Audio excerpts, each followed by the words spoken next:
ನಮಸ್ಕಾರ ಸ್ನೇಹಿತರೆ, ವೃತ್ತಿ ದರ್ಶಿಯ ಈ ಸಂಚಿಕೆಗೆ ನಿಮ್ಮೆಲ್ಲರಿಗೂ ಸ್ವಾಗತ. ರಾಜ್ಯಾದ್ಯಂತ ನಮ್ಮೊಟ್ಟಿಗೆ ಇವತ್ತು ಸೇರಿರುವಂತಹ ಎಲ್ಲಾ ವಿದ್ಯಾರ್ಥಿ ಮಿತ್ರರಿಗೂ, ಶಿಕ್ಷಕರಿಗೂ ಮತ್ತು ಪೋಷಕರಿಗೂ ಈ ದಿನದ ವೃತ್ತಿದರ್ಶಿ ಕಾರ್ಯಕ್ರಮದ ಸಂಚಿಕೆಯಲ್ಲಿ ಕಾನೂನು ಕ್ಷೇತ್ರದಲ್ಲಿ ವೃತ್ತಿ ಆಯ್ಕೆಗಳು ಅನ್ನೋ ಒಂದು ವಿಷಯದ ಬಗ್ಗೆ ನಾವು ಚರ್ಚೆ ಮಾಡೋರಿದ್ದೀವಿ, ಮಾಹಿತಿಗಳನ್ನು ಹಂಚಿಕೊಳ್ಳೋರಿದ್ದೀವಿ. ಸೊ ಇವತ್ತಿನ ಈ ಒಂದು ಸಂಚಿಕೆಗೆ ಎಲ್ಲರಿಗೂ ಹೃತ್ಪೂರ್ವಕ ಸ್ವಾಗತವನ್ನು ಕೋರ್ತಾ ಇದ್ದೇನೆ.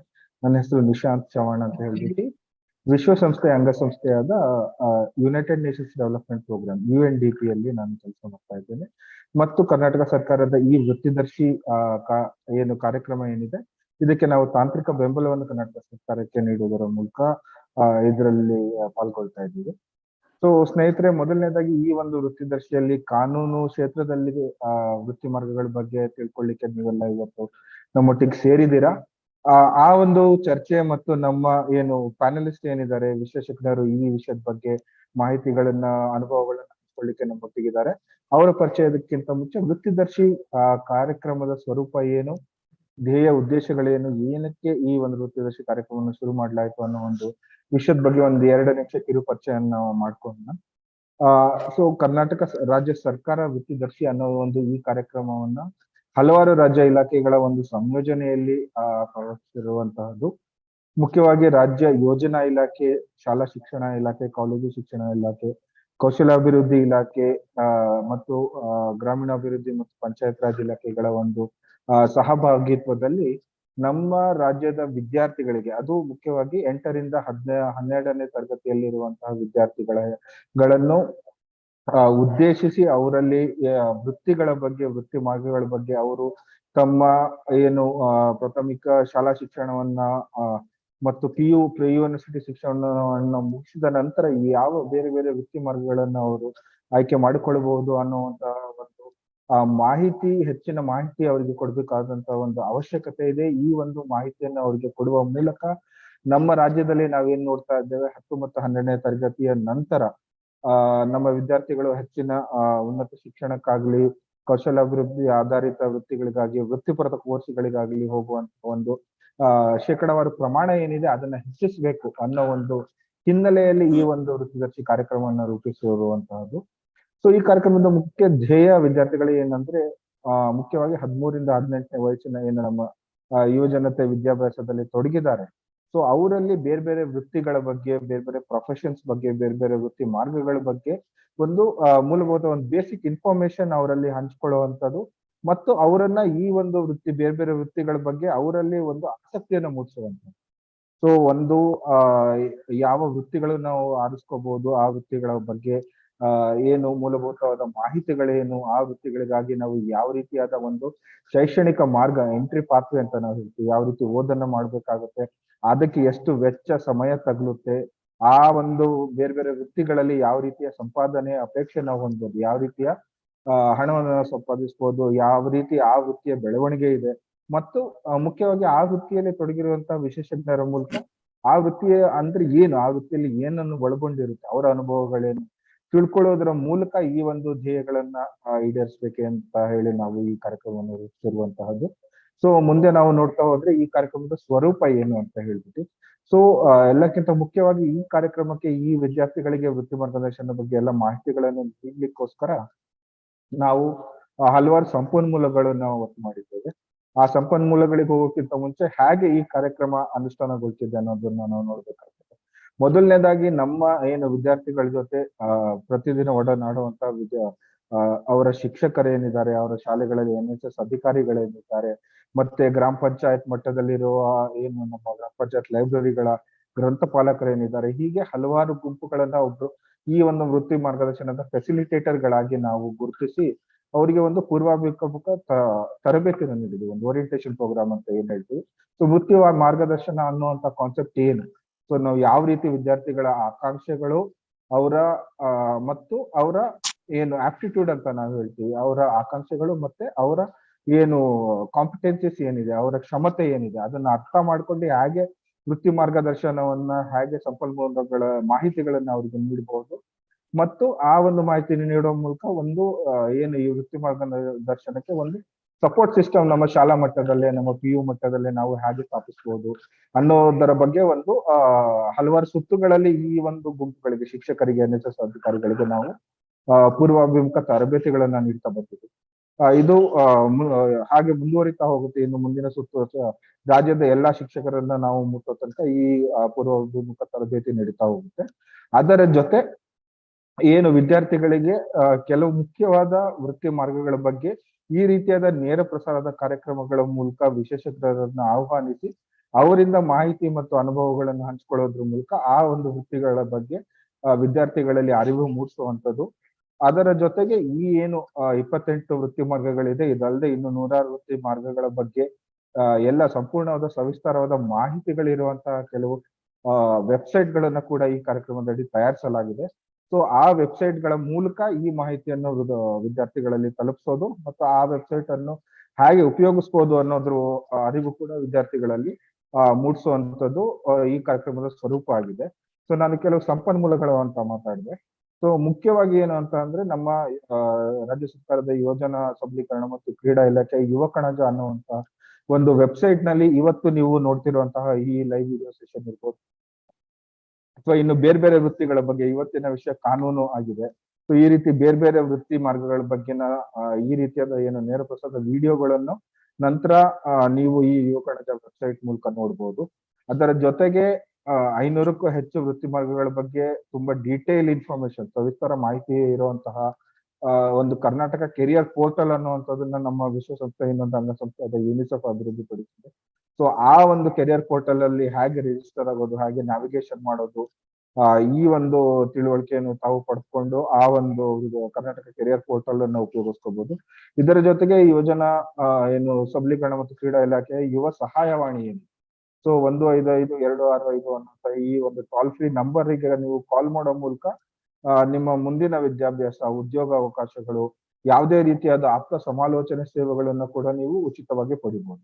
ಸೊ ಈ ರೀತಿ ಮುಖ್ಯವಾಗಿ ಈ 3 ಸಂಪನ್ಮೂಲಗಳನ್ನ ಒಂದು ಅಡಿಪಾಯ ಹಾಕೊಂಡು ಈ ಒಂದು ಕಾರ್ಯಕ್ರಮವನ್ನ ನಾವು ರಚಿಸಿದ್ದೇವೆ, ಇದನ್ನ ನಿಮ್ಮ ಮುಂದೆ ತರ್ತಾ ಇದ್ದೇವೆ.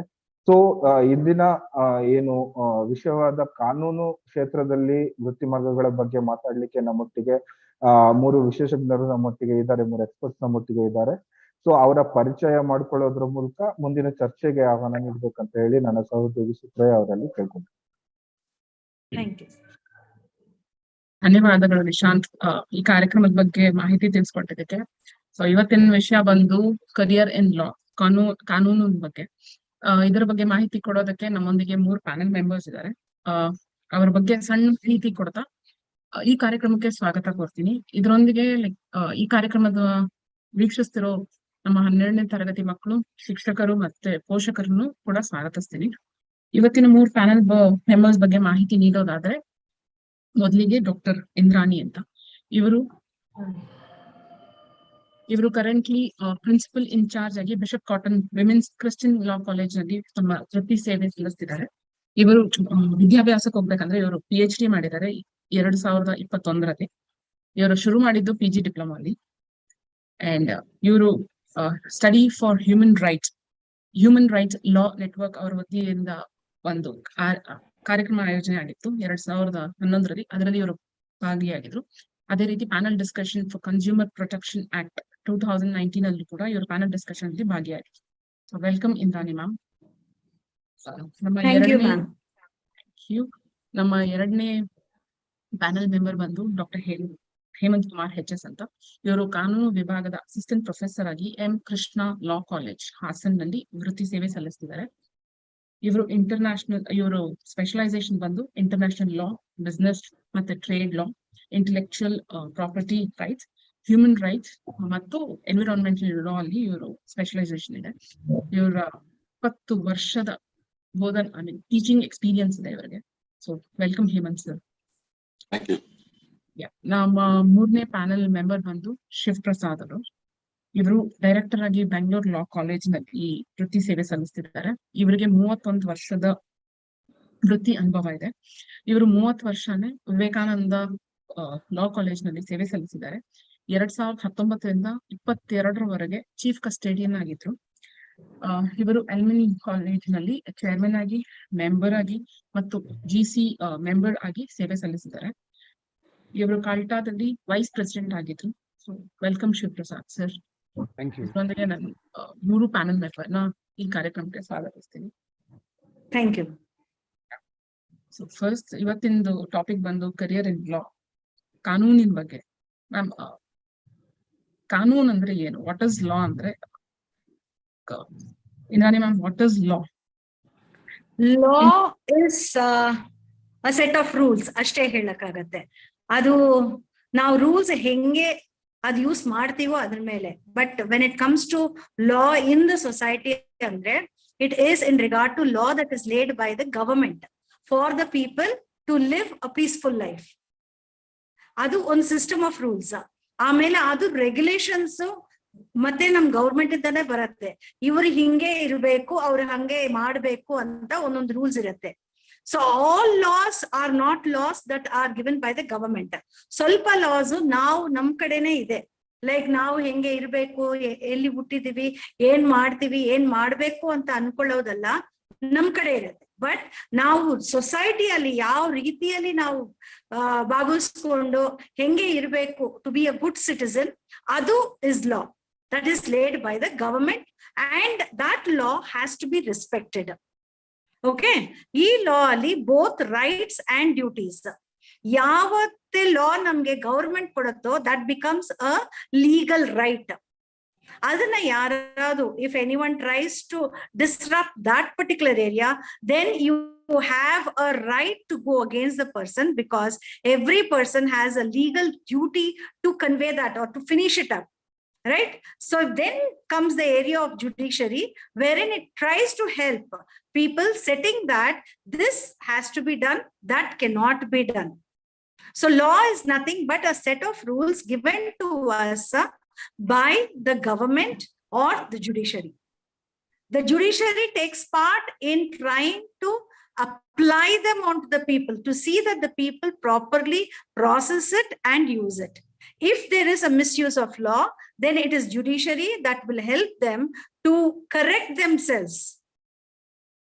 Therefore, law is one that is given by the government to be followed by the people, whereas judiciary will help us to see that the laws that are given to us are properly exercised by us. This is what I feel is law from. Thank you ma'am. Sir, Hemant Kumar sir, ನಿಮ್ಮ ಅಭಿಪ್ರಾಯದಲ್ಲಿ what is law? Madam, ಕಾನೂನು ಶಾಸಕಾಂಗ ಮಾಡಿದ್ರು, ಅದರ ಮಾನವರೇ ಮಾಡಿರೋದು. ಎಲ್ಲಾ ಕಡೆ ಕೂಡ ಕಾನೂನು ಅಪ್ಲೈ ಆಗುತ್ತೆ. ನಾವು ಸಾರ್ವಜನಿಕ ಸ್ಥಳದಲ್ಲಿ ಇರಲಿ ಅಥವಾ ಪ್ರೈವೇಟ್ ರೂಮ್ ಅಲ್ಲಿ ಇದ್ರೂ ಕೂಡ ಕಾನೂನು ಅಪ್ಲೈ ಆಗುತ್ತೆ ಎಲ್ರಿಗೂ ಕೂಡ. Law is a bundle of rule to regulate the conduct of human being, the nature of human being. ಮಾನವರಿಗೆ ಇದು ಅಪ್ಲೈ ಆಗೋದು. ನೀವು ಯಾವ ರೀತಿ ನಡ್ಕೋಬೇಕು, ಸೊಸೈಟಿನಲ್ಲಿ ಇದ್ರೆ ಯಾವ ರೀತಿಯಲ್ಲಿ ನಡ್ಕೋಬೇಕು, ಪಬ್ಲಿಕ್ ಪ್ಲೇಸ್ ಅಲ್ಲಿ ಇದ್ರೆ ಯಾವ ರೀತಿ ನಡ್ಕೋಬೇಕು, ಪ್ರೈವೇಟ್ ಅಥವಾ ನಿಮ್ಮ ಈವನ್ ಮನೆಯಲ್ಲಿದ್ರು ಅಥವಾ ನಿಮ್ಮ ಬೆಡ್ರೂಮ್ ಅಲ್ಲಿ ಇದ್ರು ಕೂಡ ಯಾವ ರೀತಿ ಇರ್ಬೇಕು, ಅಲ್ಲೂ ಕೂಡ ಲಾ ಅಪ್ಲೈ ಆಗುತ್ತೆ. ಪ್ರೈವೇಟ್ ರೂಮ್ ಅಲ್ಲಿ ಇದ್ರು ಕೂಡ ಎಲ್ಲಿ ಮ್ಯೂಸಿಕ್ ಸಿಸ್ಟಮ್ ನ ಜೋರಾಗಿ ಹಾಕೊಳ್ಳೋದು ಅಥವಾ ಮಿಸ್ಬಿಹೇವ್ ಮಾಡೋದು, ನೈಬರ್ಸ್ಗೆ ತೊಂದರೆ ಮಾಡೋದು, ಆ ಕಾರಣಕ್ಕೋಸ್ಕರ ಬೇರೆ ಬೇರೆ you are law is applicable. ಹಾಗಾಗಿ ಕಾನೂನು ಅನ್ನೋದೇನಿದೆ to bring peaceful society, disciplined society and protect the rights and responsibilities of liberties of human beings. Society ಜೊತೆಗೆ ಹೇಗಿರ್ಬೇಕು, ಎನ್ವಿರಾನ್ಮೆಂಟ್ ಜೊತೆಗೆ ಹೇಗಿರ್ಬೇಕು, ಇದೆಲ್ಲದೂ ಕೂಡ ತಿಳಿಸ್ಕೊಡೋದೇ ಸಿಂಪಲ್ ಆಗಿ ಹೇಳ್ಬೇಕಂತ. ಓಕೆ ಸರ್, ಶಿವಪ್ರಸಾದ್ ಸರ್, ನಿಮ್ಮ ಅಭಿಪ್ರಾಯ ಲಾ, ವಾಟ್ ಇಸ್ ಲಾ? ಕಾನೂನು ಒಂದು ನಿಗದಿತವಾದ ಒಂದು ವ್ಯಾಖ್ಯಾನ ಕೊಡ್ಲಿಕ್ಕೆ ಕಷ್ಟ ಆಗುತ್ತೆ. ಯಾಕೆಂತ ಹೇಳಿದ್ರೆ ಕಾನೂನಿಗೆ ಅದಕ್ಕೆ ಆದಂತಹ ವೇರಿಯಸ್ ಅಂದ್ರೆ ಒಂದಲ್ಲ ಎರಡಲ್ಲ ಅಪಾರವಾದಂತಹ ಜವಾಬ್ದಾರಿಗಳಿರುತ್ತೆ. ಒಂದು ಸಮಾಜದಲ್ಲಿ ನಾವು ತಿಳ್ಕೊಳ್ಬೇಕಾದಿಷ್ಟೇ, ನಮಗೆ ಜವಾಬ್ದಾರಿ ಯಾವಾಗ ಬರುತ್ತೆ ಅಂತ ಹೇಳಿದ್ರೆ ನಾವು ನಮಗೆ ಕೊಟ್ಟ ಹಕ್ಕನ್ನು ಕೂಡ ಗೌರವಿಸಬೇಕು. ನಮ್ಮ ಹಕ್ಕನ್ನು ನಾವು ಗೌರವಿಸ್ತೇವೆ ಅಂತ ಹೇಳಿದ್ರೆ ನಾವು ಜವಾಬ್ದಾರಿಯಿಂದ ಬಾಧ್ಯರಾಗಬೇಕಾಗುತ್ತೆ. ಈ ಹಕ್ಕು ಮತ್ತೆ ಬಾಧ್ಯತೆಗಳು ಅದು ಜೀವನದ ಒಂದು ಕಾಯಿನ್ನ ಎರಡು ಮುಖ. ನಮ್ಮ ಜೀವನದಲ್ಲಿ ಅಳವಡಿಸ್ಕೊಳ್ಬೇಕಾದ, ನನಗೆ ಹಕ್ಕು ಮಾತ್ರ ಬೇಕು ಬಾಧ್ಯತೆ ಬೇಡ ಅಂತ ಹೇಳಿದ್ರೆ ಅದು ಒಂದು ಸೆಲ್ಫ್ ಸೆಂಟರ್ಡ್ ಅಪ್ರೋಚ್ ಆಗುತ್ತೆ, ಸ್ವಾರ್ಥತನ ಆಗುತ್ತೆ. ಮನುಷ್ಯನಿಗೆ ಒಂದು ಬರ್ತ್ ಎಂಬುದು ಒಂದು ಪ್ರಿವಿಲೇಜ್ ಆಗುತ್ತೆ, ಲಿವಿಂಗ್ ಎಂಬುದು ಒಂದು ಪ್ಲೆಜರ್ ಆಗುತ್ತೆ, ಡೆತ್ ಎಂಬುದು ಇನೆವಿಟೇಬಲ್. ಬಟ್ ಆ ಬರ್ತ್ ಇಂದ ಡೆತ್ ವರೆಗೆ, ಫ್ರಮ್ ಕ್ರಾಡಲ್ ಟು ಗ್ರೇವ್ ಅಂತ ಹೇಳ್ತೇವೆ, ತೊಟ್ಟಿಲಿಂದ ಸ್ಮಶಾನದವರೆಗೆ ನಾವು ಜೀವನ ಮಾಡ್ತೇವೆ. ಒಟ್ಟು ಜೀವನ ಮಾಡಬಾರ್ದು. ಜೀವನ ಮಾಡೋದಕ್ಕೂ ಒಂದು ಆಯಕಟ್ಟುಗಳು ಅಥವಾ ಒಂದು ಕಾನೂನುಗಳು ಅಥವಾ ಸುವ್ಯವಸ್ಥಿತವಾದ ಒಂದು ಸಮಾಜ ಬೇಕಾಗುತ್ತೆ. ಯಾಕೆಂತ ಹೇಳಿದ್ರೆ ಈ ಒಂದು ಲೈಫಲ್ಲಿ ನಾವು ನಿಗದಿತವಾಗಿ ಈ ತರನೇ ಲೈಫನ್ನು ಎಂಜಾಯ್ ಮಾಡಬೇಕು ಅಂತ ನಾವು ಹೋದ್ರೆ ಅದು ತುಂಬಾ ಕಷ್ಟ ಆಗುತ್ತೆ. ನಾನು ಆ ತರ ಹೋಗ್ಬೋದು, ಆದ್ರೆ ಪರರು ಬಿಡ್ಬೇಕೆ? ಫಾರ್ ಎಕ್ಸಾಂಪಲ್, ನಾನೊಂದು ಡ್ರೈವ್ ಮಾಡ್ತಾ ಇದ್ದೇನೆ, ನಾನು ಎಷ್ಟೇ ಕೇರ್ಫುಲ್ ಆಗಿರ್ತೇನೆ, ಟ್ರಾಫಿಕ್ ರೂಲ್ಸ್ ಫಾಲೋ ಮಾಡ್ತೇನೆ, ನನ್ನ ಮೊರಾಲಿಟಿಯನ್ನು ಫಾಲೋ ಮಾಡ್ತೇನೆ, ಆದ್ರೆ ಇತರರು ಫಾಲೋ ಮಾಡ್ತಾರಾ? ಅದು ಮುಖ್ಯ. ನನಗೆ ದೇವರು ಏನು ಒಂದು ಜೀವ ಕೊಟ್ಟಿದ್ದಾರೆ, ಆಯಸ್ಸು ಕೊಟ್ಟಿದ್ದಾರೆ, ಬಟ್ ಆ ಆಯಸ್ಸು ಪೂರ್ತಿ ನಾನು ಜೀವನ ಮಾಡ್ತೇನಾ? ಓಕೆ, ನನಗೆ ಧೈರ್ಯ ಇದೆ, ನನ್ನ ಫುಡ್ ಹ್ಯಾಬಿಟ್ಸ್, ನನ್ನ living habits good, but what about society living habits, society food habits, society approach towards societal fellow beings? ಅದು ಮೋಸ್ಟ್ ಇಂಪಾರ್ಟೆಂಟ್. ಇದನ್ನೆಲ್ಲ ರೆಗ್ಯುಲೇಟ್ ನಾನ್ ಮಾಡಕ್ ಹೋಗ್ಲಿಕ್ಕಾಗಲ್ಲ, ಅದು ಅನ್ಡ್ಯೂ ಇಂಟರ್ಫಿಯರೆನ್ಸ್ ಆಗುತ್ತೆ. ನನಗೆ ಐ ಆಮ್ ಬಾರ್ನ್ ಅಂದ್ರೆ ನಾನು ಈ ಒಂದು ಪ್ರಪಂಚಕ್ಕೆ ಆಗಮಿಸಿದ್ದು ನಾನೊಂದು ಏನೋ ಸಮಾಜಕ್ಕೆ ಒಂದು ಕೊಡುಗೆ ನೀಡಬೇಕೇ ಹೊರತು ಸೊಸೈಟಿ ನನ್ನನ್ನು ಟೇಕ್ ಕೇರ್ ಮಾಡಬೇಕು, ಸೊಸೈಟಿ ನನ್ನನ್ನು ಇಟ್ಕೊಳ್ಬೇಕು, ಸೊಸೈಟಿ ಹೇಗೆ ನನ್ನ ರಕ್ಷಣೆ ಮಾಡುತ್ತೆ, ಇವುಗಳು ಸೊಸೈಟಿ ಮಾಡಿಲ್ಲ ಅಂತ ಹೇಳಿದ್ರೆ ನನಗೆ ಈ ಕೊಡುಗೆ ಸಲ್ಲಿಸಲಿಕ್ಕೆ ಸಾಧ್ಯ ಇಲ್ಲ. ಸ್ವಾರ್ಥತನನೂ ಇರುತ್ತೆ, ಸೊಸೈಟಿ ತನನೂ ಇರುತ್ತೆ, ಸೊಸೈಟಲ್ ತನನೂ ಇರುತ್ತೆ ನಮ್ಮಲ್ಲಿ. ಇದು ಎರಡನ್ನೂ ನಾನು ಫುಲ್ಫಿಲ್ ಮಾಡಬೇಕು ಅಂತ ಹೇಳಿದ್ರೆ, ಅಟೈನ್ ಮಾಡಬೇಕು ಅಂತ ಹೇಳಿದ್ರೆ ನಾವು ಅದಕ್ಕೆ ಒಂದು ಕಾನೂನು ಬೇಕು. ಸಮಾಜದ ರಕ್ಷಕ, ಸಮಾಜದ ಮಾರ್ಗದರ್ಶಕ, ಈ ಎರಡು ಕಾರ್ಯವನ್ನು ಕಾನೂನು ಮಾಡುತ್ತೆ. ಕಾನೂನಿಲ್ಲದ ಸಮಾಜವು ಎಲ್ಲಿವರೆಗೆ ಹೋಗುತ್ತೆ ಅಂದ್ರೆ, ನಮಗೆ ಥಾಮಸ್ ಹಾಬ್ಸ್ ಹೇಳಿದ್ದಾರೆ, ಲೋಕ್ ಹೇಳಿದ್ದಾರೆ. ಥಾಮಸ್ ಹಾಬ್ಸ್ ಏನ್ ಹೇಳಿದ್ದಾರೆ?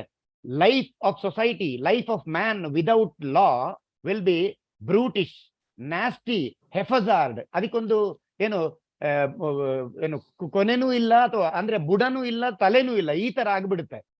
ಲಾಲೆಸ್ ಸೊಸೈಟಿ ನಿರ್ಮಾಣ ಆದ್ರೆ ಏನಾಗುತ್ತೆ ಎಂಬುದು ನಾವು ಈಗ ಸಮಾಜದಲ್ಲಿ ನೋಡ್ತಾ ಇರ್ತೀವಿ. ಕೆಲವು ಸ್ಕೀಮ್ಗಳಲ್ಲಿ ನಮ್ಮ ಸರ್ಕಾರ ಕೊಡುವುದಾಗ್ಲಿ ಅಥವಾ ಇನ್ನೊಂದಾಗ್ಲಿ, ಅದನ್ನು ಹೇಗೆ ನಾವು ಬಳಸ್ಕೊಳ್ಬೇಕು ಅದು ಇಂಪಾರ್ಟೆಂಟ್. ಸರ್ಕಾರ ಕೊಡುತ್ತೆ ಸವಲತ್ತುಗಳು, ಬಟ್ ಅದನ್ನು ಬಳಸ್ಕೊಳ್ಳುವಿಕೆಯಲ್ಲಿ ನಮ್ಮ ಕಾನ್ಶಿಯನ್ಸ್ ಪ್ರಕಾರ ನಾವು ಹೋಗಿಲ್ಲ, ಸಮಾಜದಲ್ಲಿ ಸಮಾಜಮುಖಿಯಾಗಿ ನಾವು ಯೋಚನೆ ಮಾಡಿಲ್ಲ ಅಂತ ಹೇಳಿದ್ರೆ ಖಂಡಿತವಾಗೂ ಸರ್ಕಾರ ಕೊಟ್ಟ ಸವಲತ್ತುಗಳು ನಾವು ಸದ್ವಿನಿಯೋಗ ಮಾಡೋಕ್ಕೆ ತುಂಬಾ ಕಷ್ಟ ಆಗುತ್ತೆ. ಸರ್ಕಾರ ಸವಲತ್ತುಗಳಾಗ್ಲಿ ಅಥವಾ ನನಗೆ ಹಕ್ಕುಗಳಾಗ್ಲಿ ಇದೆಲ್ಲ ಕೊಟ್ಟಿದ್ದಾರೆ, ಕಾನೂನುಗಳು ಕೊಟ್ಟಿದೆ. ಕಾನೂನನ್ನು ಗೌರವಿಸಿದ್ರೇನೆ ಕಾನೂನು ನಮ್ಮನ್ನು ಗೌರವಿಸುದು. ಕಾನೂನಿಲ್ಲದ ಜೀವನ ಏನಾಗುತ್ತೆ ಅಂತ ಹೇಳಿದ್ರೆ, ನಾವೀಗ ಮನೆ ಬಿಡ್ತೀವಿ ಜಾಬ್ಗೆ, ನೀವೀಗ ಮನೆ ಬಿಡ್ತೀರಿ ಸ್ಕೂಲ್ಗೆ, ನಿಮ್ಮಲ್ಲಿ ಇನ್ಎವಿಟೇಬಲ್ ಆಗಿ ವಾಚ್ ಅದು ಇದು ಎಲ್ಲ ಇರುತ್ತೆ, but how you will be secured?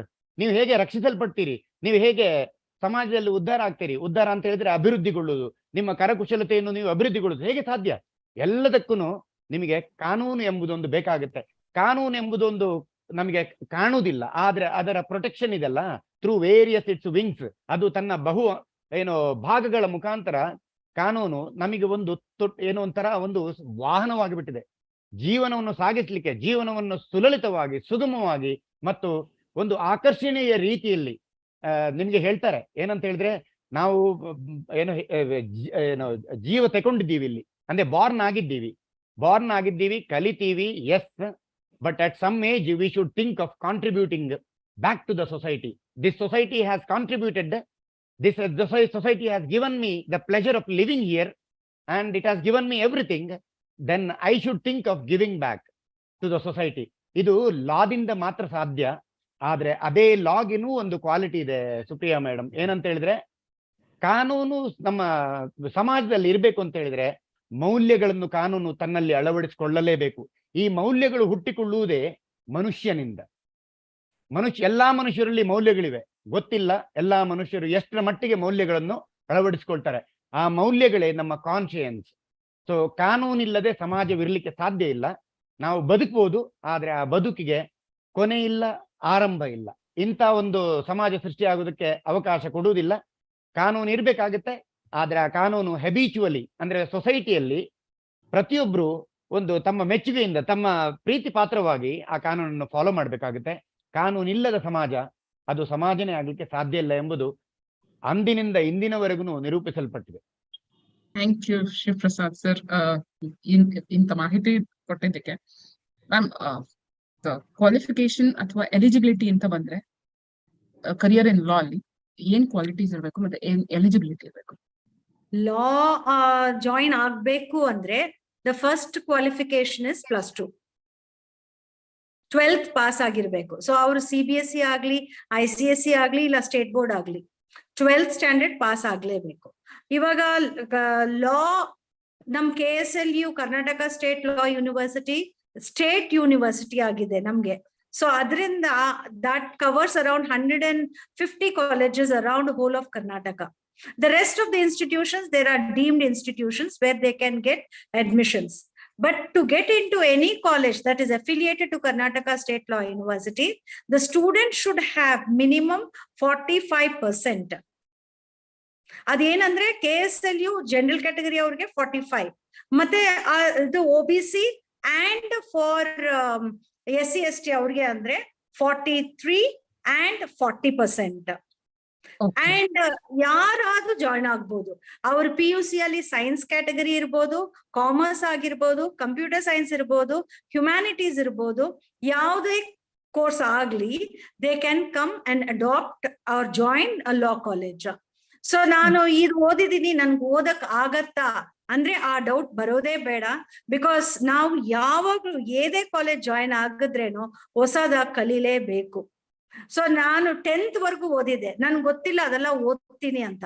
But PUC ಅಲ್ಲಿ ಸ್ಪೆಷಲ್ ಆಗಿ ಒಂದು ಸಬ್ಜೆಕ್ಟ್ ತಗೊಟ್ಟಿದ್ದೀನಿ, ಅಲ್ಲಿ ಅವರು ಸ್ಪೆಷಲ್ ಆಗಿ ಹೇಳ್ಕೊಟ್ಟಿದ್ದಾರೆ. ಅದರಿಂದ ನಿಮ್ಗೆ ಓಕೆ PUC ಅಲ್ಲಿ ನಾನು ಹಿಂಗೆ ತಗೊಂಡ್ರೆ ಇದು ಓದ್ಬೋದು ಅಂತ.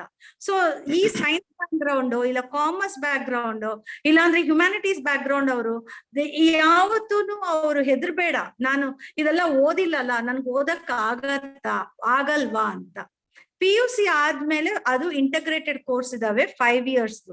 ಅದು ಏನಾಗತ್ತೆ ಅಂದ್ರೆ 2 years ಇದು ಡಿಗ್ರಿ ಸಬ್ಜೆಕ್ಟ್ಸ್ ಓದ್ತಾರೆ. It can be a BA LLB, BBA LLB, BCom LLB, BSc LLB. ಇವಾಗ ಏನಾಗುತ್ತೆ, ಹೌದು, ನೀವು ಡಿಗ್ರಿ 3 years ಮುಗಿಸ್ಕೊಂಡು ಆಮೇಲೆ LLB ಬರ್ಬೇಕು ಅಂದ್ರೆ 3 years ಅಂದ್ರೆ 3 years 6 years ವೇಸ್ಟ್ ಆಗತ್ತೆ. ಸೊ ನಮ್ಗೆ PUC ಆದ್ಮೇಲೆ ನಾವು ಜಾಯಿನ್ ಆಗ್ಬೇಕಂದ್ರೆ 1 year ಉಳಿಯುತ್ತೆ. ನಾವು 5 years ಅಲ್ಲಿ ನಾವು ಕೋರ್ಸ್ ಕಂಪ್ಲೀಟ್ ಮಾಡ್ಕೋಬಹುದು.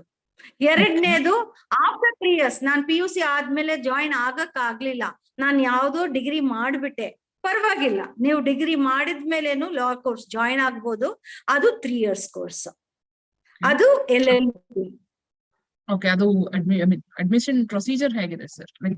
ನಾನು ವಾಪಸ್ ಬರ್ತೀನಿ ಮ್ಯಾಮ್, ಇದು ಯಾವ್ದಾದ್ರು ಕೋರ್ಸ್ ಇದೆ ಅಂತ. I'll be back. Sir, Hemant Kumar sir, admission procedure ಅಂತಿದ್ರೆ ಯಾವ ಎಕ್ಸಾಮ್ ಇದೆ ಸರ್? ಏನೇನ್ ಎಕ್ಸಾಮ್ ಬರ್ದ್ರೆ ನಾನು ಲಾಗೆ ಎಂಟರ್ ಆಗ್ಬೋದು?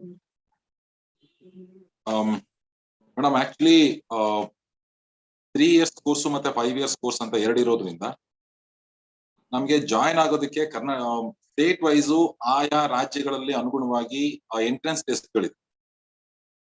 ಆದ್ರೆ ನಮ್ದು ಇಂಪಾರ್ಟೆಂಟ್ ಆಗಿರೋ ಒಂದು ಎಂಟ್ರೆನ್ಸ್ ಟೆಸ್ಟ್ ಅಂತ ಹೇಳಿದ್ರೆ clot, common law admission test ಅಂತ.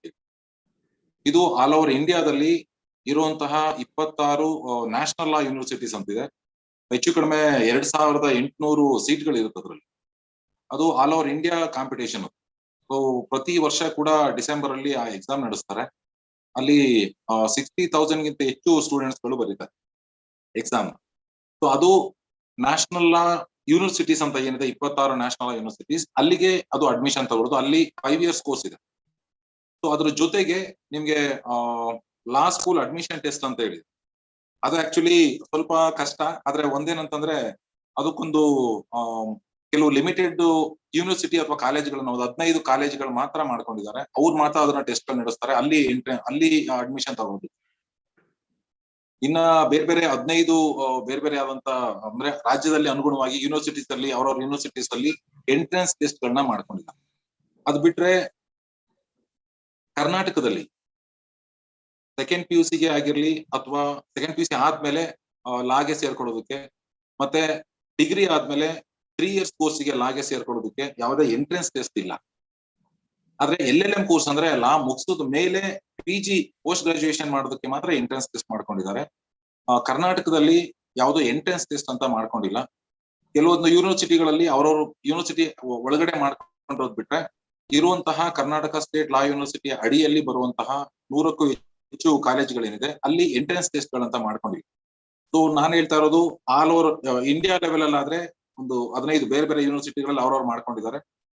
ಮುಖ್ಯವಾಗಿ ಕ್ಲಾಟ್ ಅಂತ ಏನ್ ಹೇಳಿದ್ರೆ ಕಾಮನ್ ಲಾ ಅಡ್ಮಿಷನ್ ಟೆಸ್ಟ್ ಅಂತ ಹೇಳಿ, ಅದಕ್ಕೆ ಅನುಗುಣವಾಗಿ ಕೆಲವೊಂದನ್ನ ಪ್ರೊಸೀಜರ್ ಅವರೇ ನ್ಯಾಷನಲ್ ಲಾ ಯೂನಿವರ್ಸಿಟೀಸ್ ಗಳಲ್ಲಿ ಅಡ್ಮಿಷನ್ ಮಾಡ್ಕೊಳ್ಳೋದಕ್ಕೆ ಮಾತ್ರ ಎಂಟ್ರೆನ್ಸ್ ಟೆಸ್ಟ್ ಇದೆ. ಅದು ಸೆಕೆಂಡ್ PUC ಆದ್ಮೇಲೆ ಅಲ್ಲಿಗೆ ನೀವು ಪ್ರತಿ ಡಿಸೆಂಬರ್ ಅಲ್ಲಿ ಕರೀತಾರೆ. ಈ ವರ್ಷ ಕೂಡ ಡಿಸೆಂಬರ್ 3 ಎಕ್ಸಾಮ್ ಇದೆ ಅದು. ಸೊ ಅದಕ್ಕೆ ಎಂಟ್ರೆನ್ಸ್ ಅನ್ನ ಬರೆದು ನೀವು ಅಲ್ಲಿ ಅಡ್ಮಿಷನ್ ತಗೋಬಹುದು. ಅದು ಬಿಟ್ರೆ ಯೂನಿವರ್ಸಿಟಿಗಳಲ್ಲಿ ಕರ್ನಾಟಕದಲ್ಲಿ ಯಾವುದೇ ಎಂಟ್ರೆನ್ಸ್ ಟೆಸ್ಟ್ ಇಲ್ಲ ಮೇಡಮ್. ಡೈರೆಕ್ಟ್ ಆಗಿ ನೀವು ಪರ್ಸೆಂಟೇಜ್ ಮೇಲೆ ಆಯಾ ಕಾಲೇಜುಗಳಲ್ಲಿ ಅರ್ಜಿಯನ್ನ ಹಾಕಿ ಅಲ್ಲಿ ನೀವು ಅಡ್ಮಿಷನ್ ಪಡ್ಕೋಬಹುದು. ಅಲ್ಲಿ ಪರ್ಸೆಂಟೇಜ್ ಇದೆ, ಕ್ಯಾಟಗರಿ ವೈಸ್ ಇದೆ, ಅದರ ಆಧಾರದ ಮೇಲೆ ನೀವು ಅಡ್ಮಿಷನ್ ತಗೊಳ್ಳಿ. ಸರ್ ಇದಕ್ಕೆ ಪರ್ಟಿಕ್ಯುಲರ್ ಆಗಿ ಏನಾದ್ರು ಇಲ್ಲಿ ಸ್ಕ್ರೀನ್ ಅಲ್ಲಿ ಬಂದ ಹಾಗೆ sections English language, current affair including general knowledge ಅದೆಲ್ಲ ತುಂಬಾ ಮುಖ್ಯ ಅಂತ ಹೇಳ್ತಾರೆ ಈ ಕ್ಲಾಟ್ ಎಕ್ಸಾಮ್ ಸರ್. ಅದು ಹೌದು.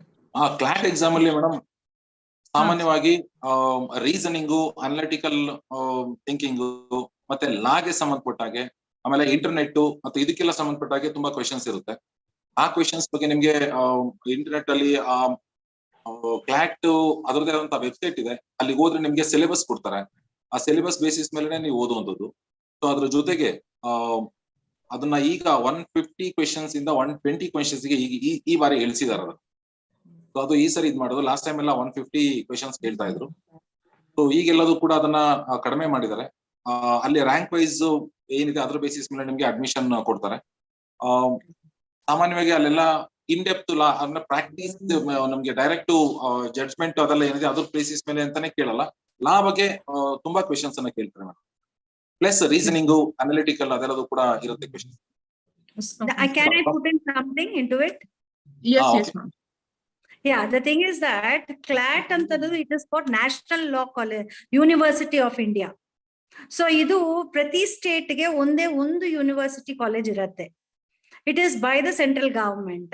ಅದರಿಂದ ಇದಕ್ಕೆ ಕಾಂಪಿಟೇಷನ್ ತುಂಬಾ ಜಾಸ್ತಿ ಇರುತ್ತೆ. ಆಲ್ ಓವರ್ ಇಂಡಿಯಾಗೆ ಒಂದೇ ಒಂದು entrance test that is. So you have quite a syllabus where the knowledge of English, the analytical process and some subjects of law are covered, like basic minimum laws are covered. With that syllabus you have to prepare yourself and write your entrance exam. It is an online exam where the person has to go to the computer centers and accordingly wherever the center is given they have to write.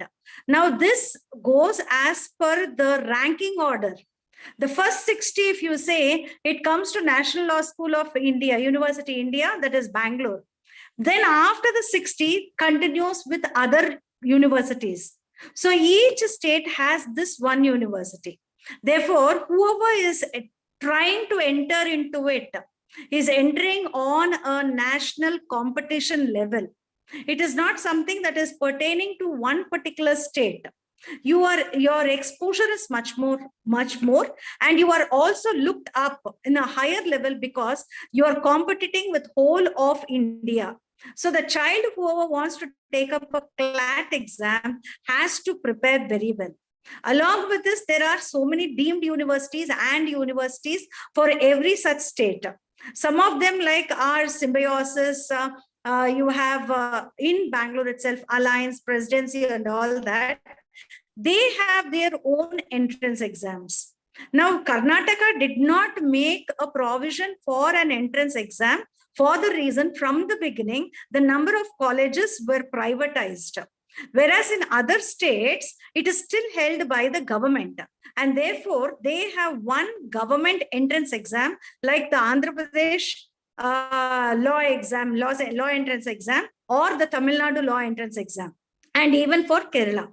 That is the reason there the colleges are only government colleges. Whereas in Karnataka, because the state has allowed private partners to play in, they have no such entrance here in Karnataka. under the Karnataka State Law University.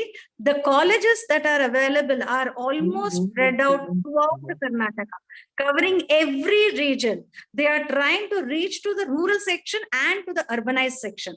And therefore, here we have much more opportunities to join a law college than any other states. Yes, thank you so much, ma'am. Thank you for giving your insight about this admission procedure.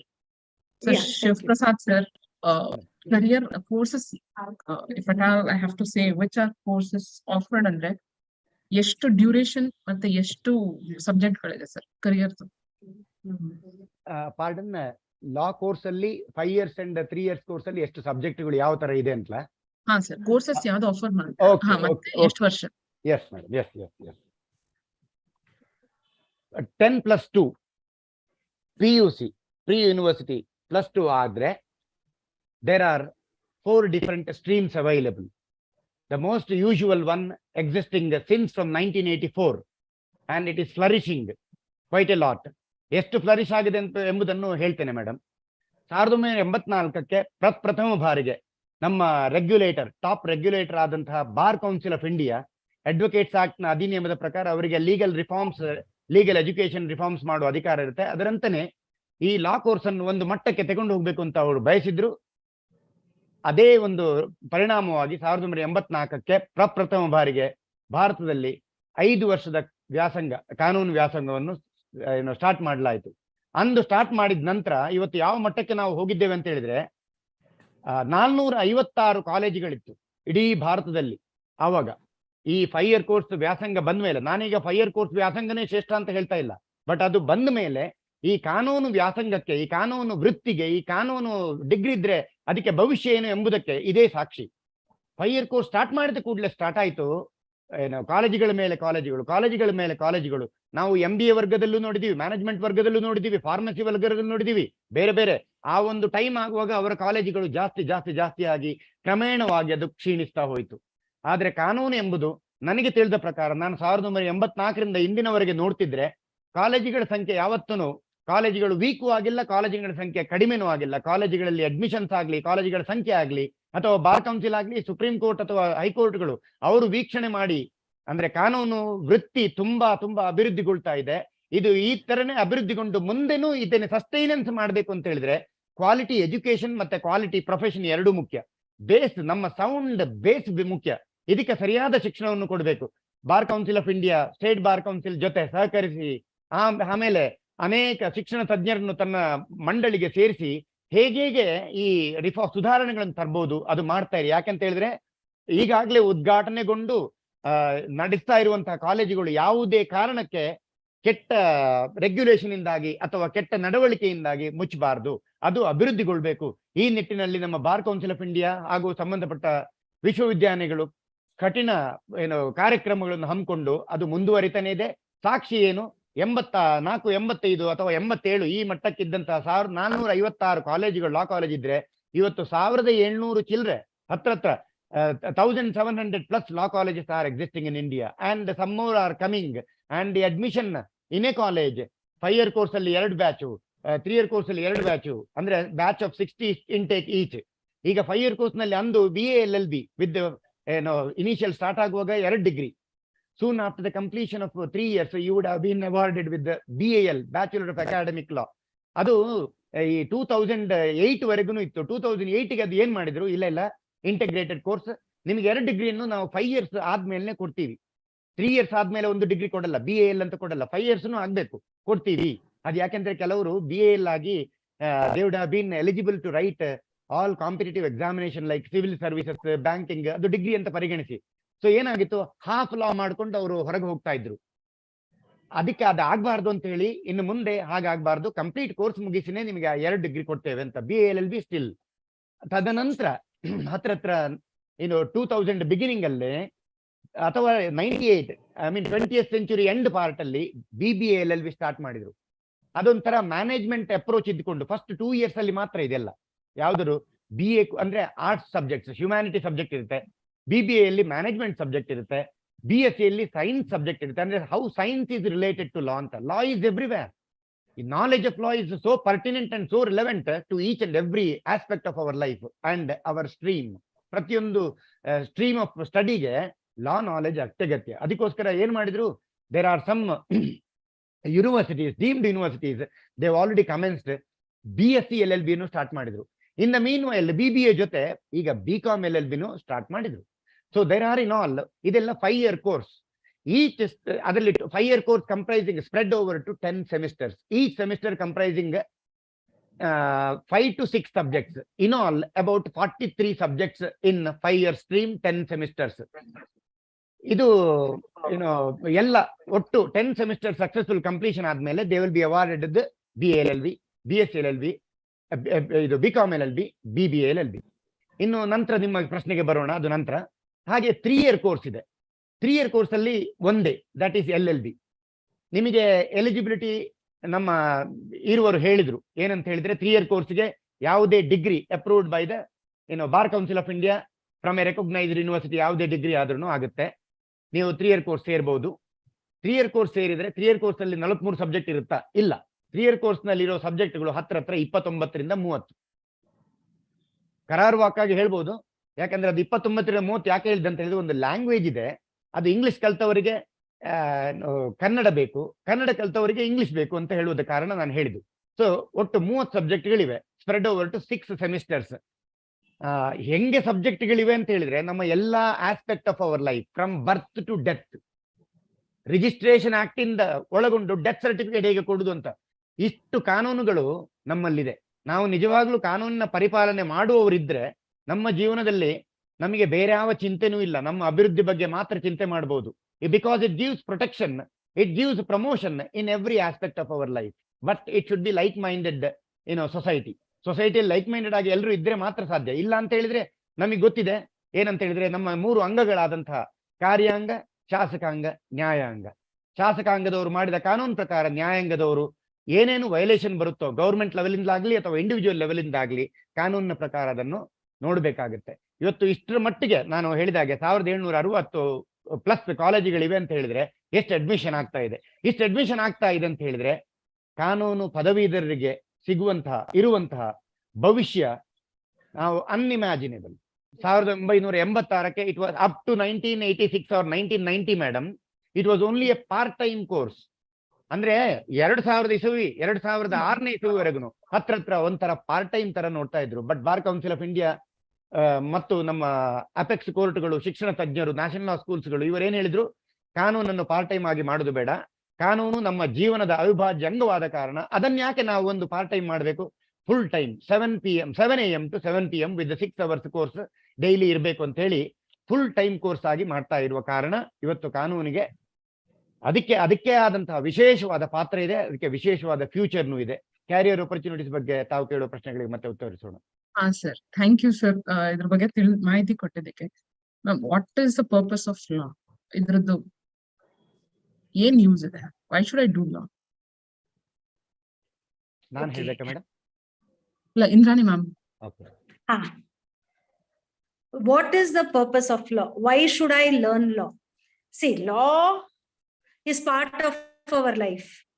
Without law, there is no life. Every person is presumed to know law. ಅಂದ್ರೆ ಕಾನೂನೊಂದು ಮಾಡಿದ್ದಾರೆ, ಅಲ್ಲಿ ಇಟ್ಟಿದ್ದಾರೆ, ಅಲ್ಲಿ gazette ಅಲ್ಲಿ release ಮಾಡ್ತಾರೆ, official gazette ಅಲ್ಲಿ ಮಾತ್ರ ಇಲ್ಲ, ಅದು ಪರಿಮಿತ. ಪ್ರತಿಯೊಬ್ಬರಿಗೂ every citizen should have knowledge of law. But ಏನಂದ್ರೆ ಎಲ್ಲಾರ್ಗೂನು ಅಲ್ಲಿ ಹೋಗಿ ಅದು ನೋಡ್ಕೊಂಡು ಮಾಡಕ್ ಆಗಲ್ಲ. ಎರಡನೇದು, ವಾಟ್ ಎವರ್ ವರ್ಕ್, ಇವಾಗ ನಾನು ಬಿಸ್ನೆಸ್ ಮಾಡ್ತಾ ಇದ್ದೀನಿ, ಕಂಪನಿ ಸೆಟ್ ಮಾಡ್ತಾ ಇದ್ದೀನಿ ಅಂದ್ರೆ ನನ್ಗೆ ಕಂಪನಿ ಲಾ ಅಲ್ಲಿ ಒಂದು ಸ್ವಲ್ಪ ಪ್ರಾವಿಷನ್ಸ್ ಮಾತ್ರ ಗೊತ್ತಾಗದ್ರೆ ಸಾಕು ಅಂತ ಅನ್ಕೊಳ್ತಾರೆ. ಬಟ್ ಅದು ಮಾಡೋದು ನೀವು ಕರೆಕ್ಟ್ ಆಗಿ ಮಾಡ್ತಾ ಇದ್ದೀರಾ ಇಲ್ವಾ? When do you get into problems? ಆ ಪ್ರಾಬ್ಲಮ್ಸ್ ಅಲ್ಲಿ ಹೋಗಿದ್ರೆ that is against the government ಮಾಡ್ತೀವಿ. ನನ್ಗೆ ಗೊತ್ತಿಲ್ಲಪ್ಪ, ಅಲ್ಲೆಲ್ಲೋ ಬರ್ದಿದ್ದಾರೆ, ನಾನ್ ನೋಡ್ಕೊಂಡೇ ಇಲ್ಲ. ಸೊ ಈ ರೀತಿ ನಮ್ಗೆ ಕಾನೂನುಗಳು ತುಂಬಾ ಇದಾವೆ, ಬಟ್ ಯಾರಿಗೂ ಅಷ್ಟೇನ್ ಅರಿವಿಲ್ಲ. ಈ ಅಡ್ವೊಕಸಿ ಅಂತ ಲಾ ಕೋರ್ಸ್ ತಗೊಂಡ್ರೆ that particular person is going to be a person who is going to have knowledge about the various laws that the legislature is making. When they have knowledge of it, they are able to help the citizens in exercising those laws and exercising to the best of their ways that is required by the legislature. Because the end result of law is to live in a peaceful society, in a civilized society, not a barbaric society. A barbaric society, ನನ್ಗಿಷ್ಟ ಇಲ್ಲ, ನೀನ್ ನನ್ನ ಹೊಡಿದಿದ್ಯಾ, ನಾನ್ ನಿನ್ನ ಹೊಡಿತೀನಿ, ಹಂಗೆ ಇಲ್ಲ. ಎಲ್ಲಾರು peaceful ಆಗಿರ್ಬೇಕು. ಎಲ್ಲಾರು ಪೀಸ್ಫುಲ್ ಆಗಿರ್ಬೇಕು ಅಂದ್ರೆ ಒಂದು ರೂಲ್ಸ್ ಅಂಡ್ ರೆಗ್ಯುಲೇಷನ್ಸ್ ಇರತ್ತೆ, ಅದರದ್ದು ಅರಿವು ಎಲ್ಲಾರ್ಗೂ ಇರ್ಬೇಕು. ಆ ಅರಿವನ್ನ ಎತ್ತಿ ಹೇಳೋದೇ ಲಾ ಕೋರ್ಸಸ್ ಮಾಡೋ ಕೆಲಸ, ಹೂ ಬಿಕಮ್ ಅಡ್ವೊಕೇಟ್ಸ್. ಅಂಡ್ ಇವರು ಏನಂದ್ರೆ without any returns, they are people who are socially responsible, morally responsible towards the society, and therefore they see that peace is prevailed everywhere. ಇವಾಗ ನಾವು ತುಂಬಾ ಕೇಳ್ತೀವಿ ಈ ಫ್ಯಾಮಿಲಿ ಕೋರ್ಟ್ಸ್ ಅಲ್ಲಿ ಡೌರಿ ಹರಾಸ್ಮೆಂಟ್ ಆಗ್ಲಿ ಇಲ್ಲ ಡೊಮೆಸ್ಟಿಕ್ ವೈಲೆನ್ಸ್ ಅಂತ. ಅದು ಮಾಡಬಾರ್ದು ಅಂತ ನಮ್ ದೊಡ್ಡವರು ಹೇಳ್ತಾರೆ, ಬಟ್ ಅದು ಯಾರು ಆಚರಿಸಿಲ್ಲ. So when you are not following those laws, what happens is we need to come forward and tell them, see, if you don't follow this, there are rules that are laid down by the government. If you don't listen to your elders, at least listen to the legislature what they have told. And if you go ahead in committing that wrong, then definitely you will be punished, you will be penalized. So when you have that fear of penalty, of being punished by a statutory order, that is by the government, automatically you become a better person. Now today, with globalization and industrialization, the world has become much open place to play with everyone. We find a lot of MNCs, we find lot of corporates coming from other countries and setting up their their companies, their brands, their coffee shops, whatever it is, they are setting up here. When they are setting up here, we do not know, we get carried away with all the glitter that they show, and we do not give any heed to the companies that are set up by our own people. We think something that is flashy is very good, but those people, in the name of flashiness, try to override our laws, which we forget, we follow. And that is where we as advocates tell them that there are rules. Like ನೀವು chocolate industry ನೋಡಿರ್ತೀರಾ, noodles ನೋಡಿರ್ತೀರಾ, ಬೇರೆ ಅಲ್ಲಿ ಆ quality ಅವ್ರು ಕೊಟ್ಟಿಲ್ಲ, but ಅವ್ರದ್ದು brand ಇದೆ. ನಾವು ಹೆಂಗೆ ಅದು ತಿಳ್ಕೊಂಡು ನಾವು ಹೆಂಗೆ ಅದರಿಂದ ನಮ್ ರೈಟ್ಸ್ ನಾವು ತಗೋಬಹುದು ಅಂದ್ರೆ, this is the place where advocates are working. We today are available in, yes, these are today the skills. Yes ma'am. Okay ma'am, like, sorry to interrupt, if at all I have to talk about areas of specialization. Areas of specialization is entirely different, ma'am. Now this, what is the purpose of law? Purpose of law is to help the society to live in a better way. Now when I start studying law, now there are different areas, but for a law student as such, they would all be studying the same subjects till their final year. All what Shiv Prasad sir said, the 42 subjects or 35 subjects for the 3 years and the 5 years, everyone would study normally. Okay, but when you have a honors course, there is a depth in study, and when you take your masters, that is where you start specializing to see which area I can, or I have an interest to think that law needs to be set right. Like under criminal law, I want to help people who are unnecessarily being harassed by public or by the authorities, whatever it is. I want to help them. Then I can specialize in criminal law. This in the LLM that we choose our specialization, number one. Second one, when we go out into the practice and we find there are many cases, like a family law. We have today so many family law matters happening. So I have compassion, I have that humane, I want to help another woman, I want to help another man, I want to help children who are caught up in this family areas. Then you become specialized in that specialization area. As I told you today, MNCs are coming.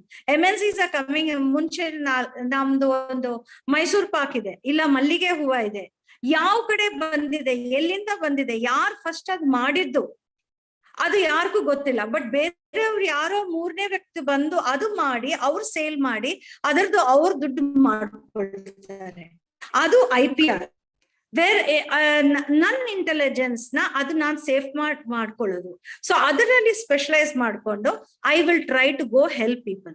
So in this way specialisation can be done during the time of practice, done during the time of my LLM or PG course. But otherwise, everyone studies the same law, but with their interest, they happen to develop that area and move ahead in society, like under criminal law or business law, family law, IPR, real estate is the major area. Environmental law, there is pollution by many people. So environmental ಅವರು ತಗೊಂಡು no ಇದರಲ್ಲಿ ನಮ್ಗೆ ತುಂಬಾ loss ಇದೆ, ಈ loss ನಾನು ಎಲ್ಲರಿಗೂ ಹೇಳ್ಬೇಕು. So that I make my specialisation. Human rights, ಮಕ್ಕಳು, ಲೇಡೀಸ್, ಯಾರು ಸೀನಿಯರ್ ಸಿಟಿಸನ್ಸ್, ಹ್ಯಾಂಡಿಕ್ಯಾಪ್ ಪರ್ಸನ್ಸ್, ಇವ್ರಿಗೆಲ್ಲರಿಗೂ ಹೆಲ್ಪ್ ಮಾಡ್ಬೇಕಂದ್ರೆ ಹ್ಯೂಮನ್ ರೈಟ್ಸ್, ಅವ್ರಿಗೂ ರೈಟ್ಸ್ ಇದೆಯಾ, ಅವ್ರನ್ನ ಏನೋ ಕಚಡ ತರ ಮೂಲೆಯಲ್ಲಿ ಹಾಕ್ಬಿಡ್ತಾ ಇದಾರ? ಇಲ್ಲ. ಪ್ರತಿಯೊಬ್ಬರು, every person in the society has to be safeguarded, and that is where I choose my specialization. This is my understanding. If someone is ready to give input into it, can go ahead. No, I was supposed to ask Hemanth sir for this regarding the same. So Hemanth sir, nim answer.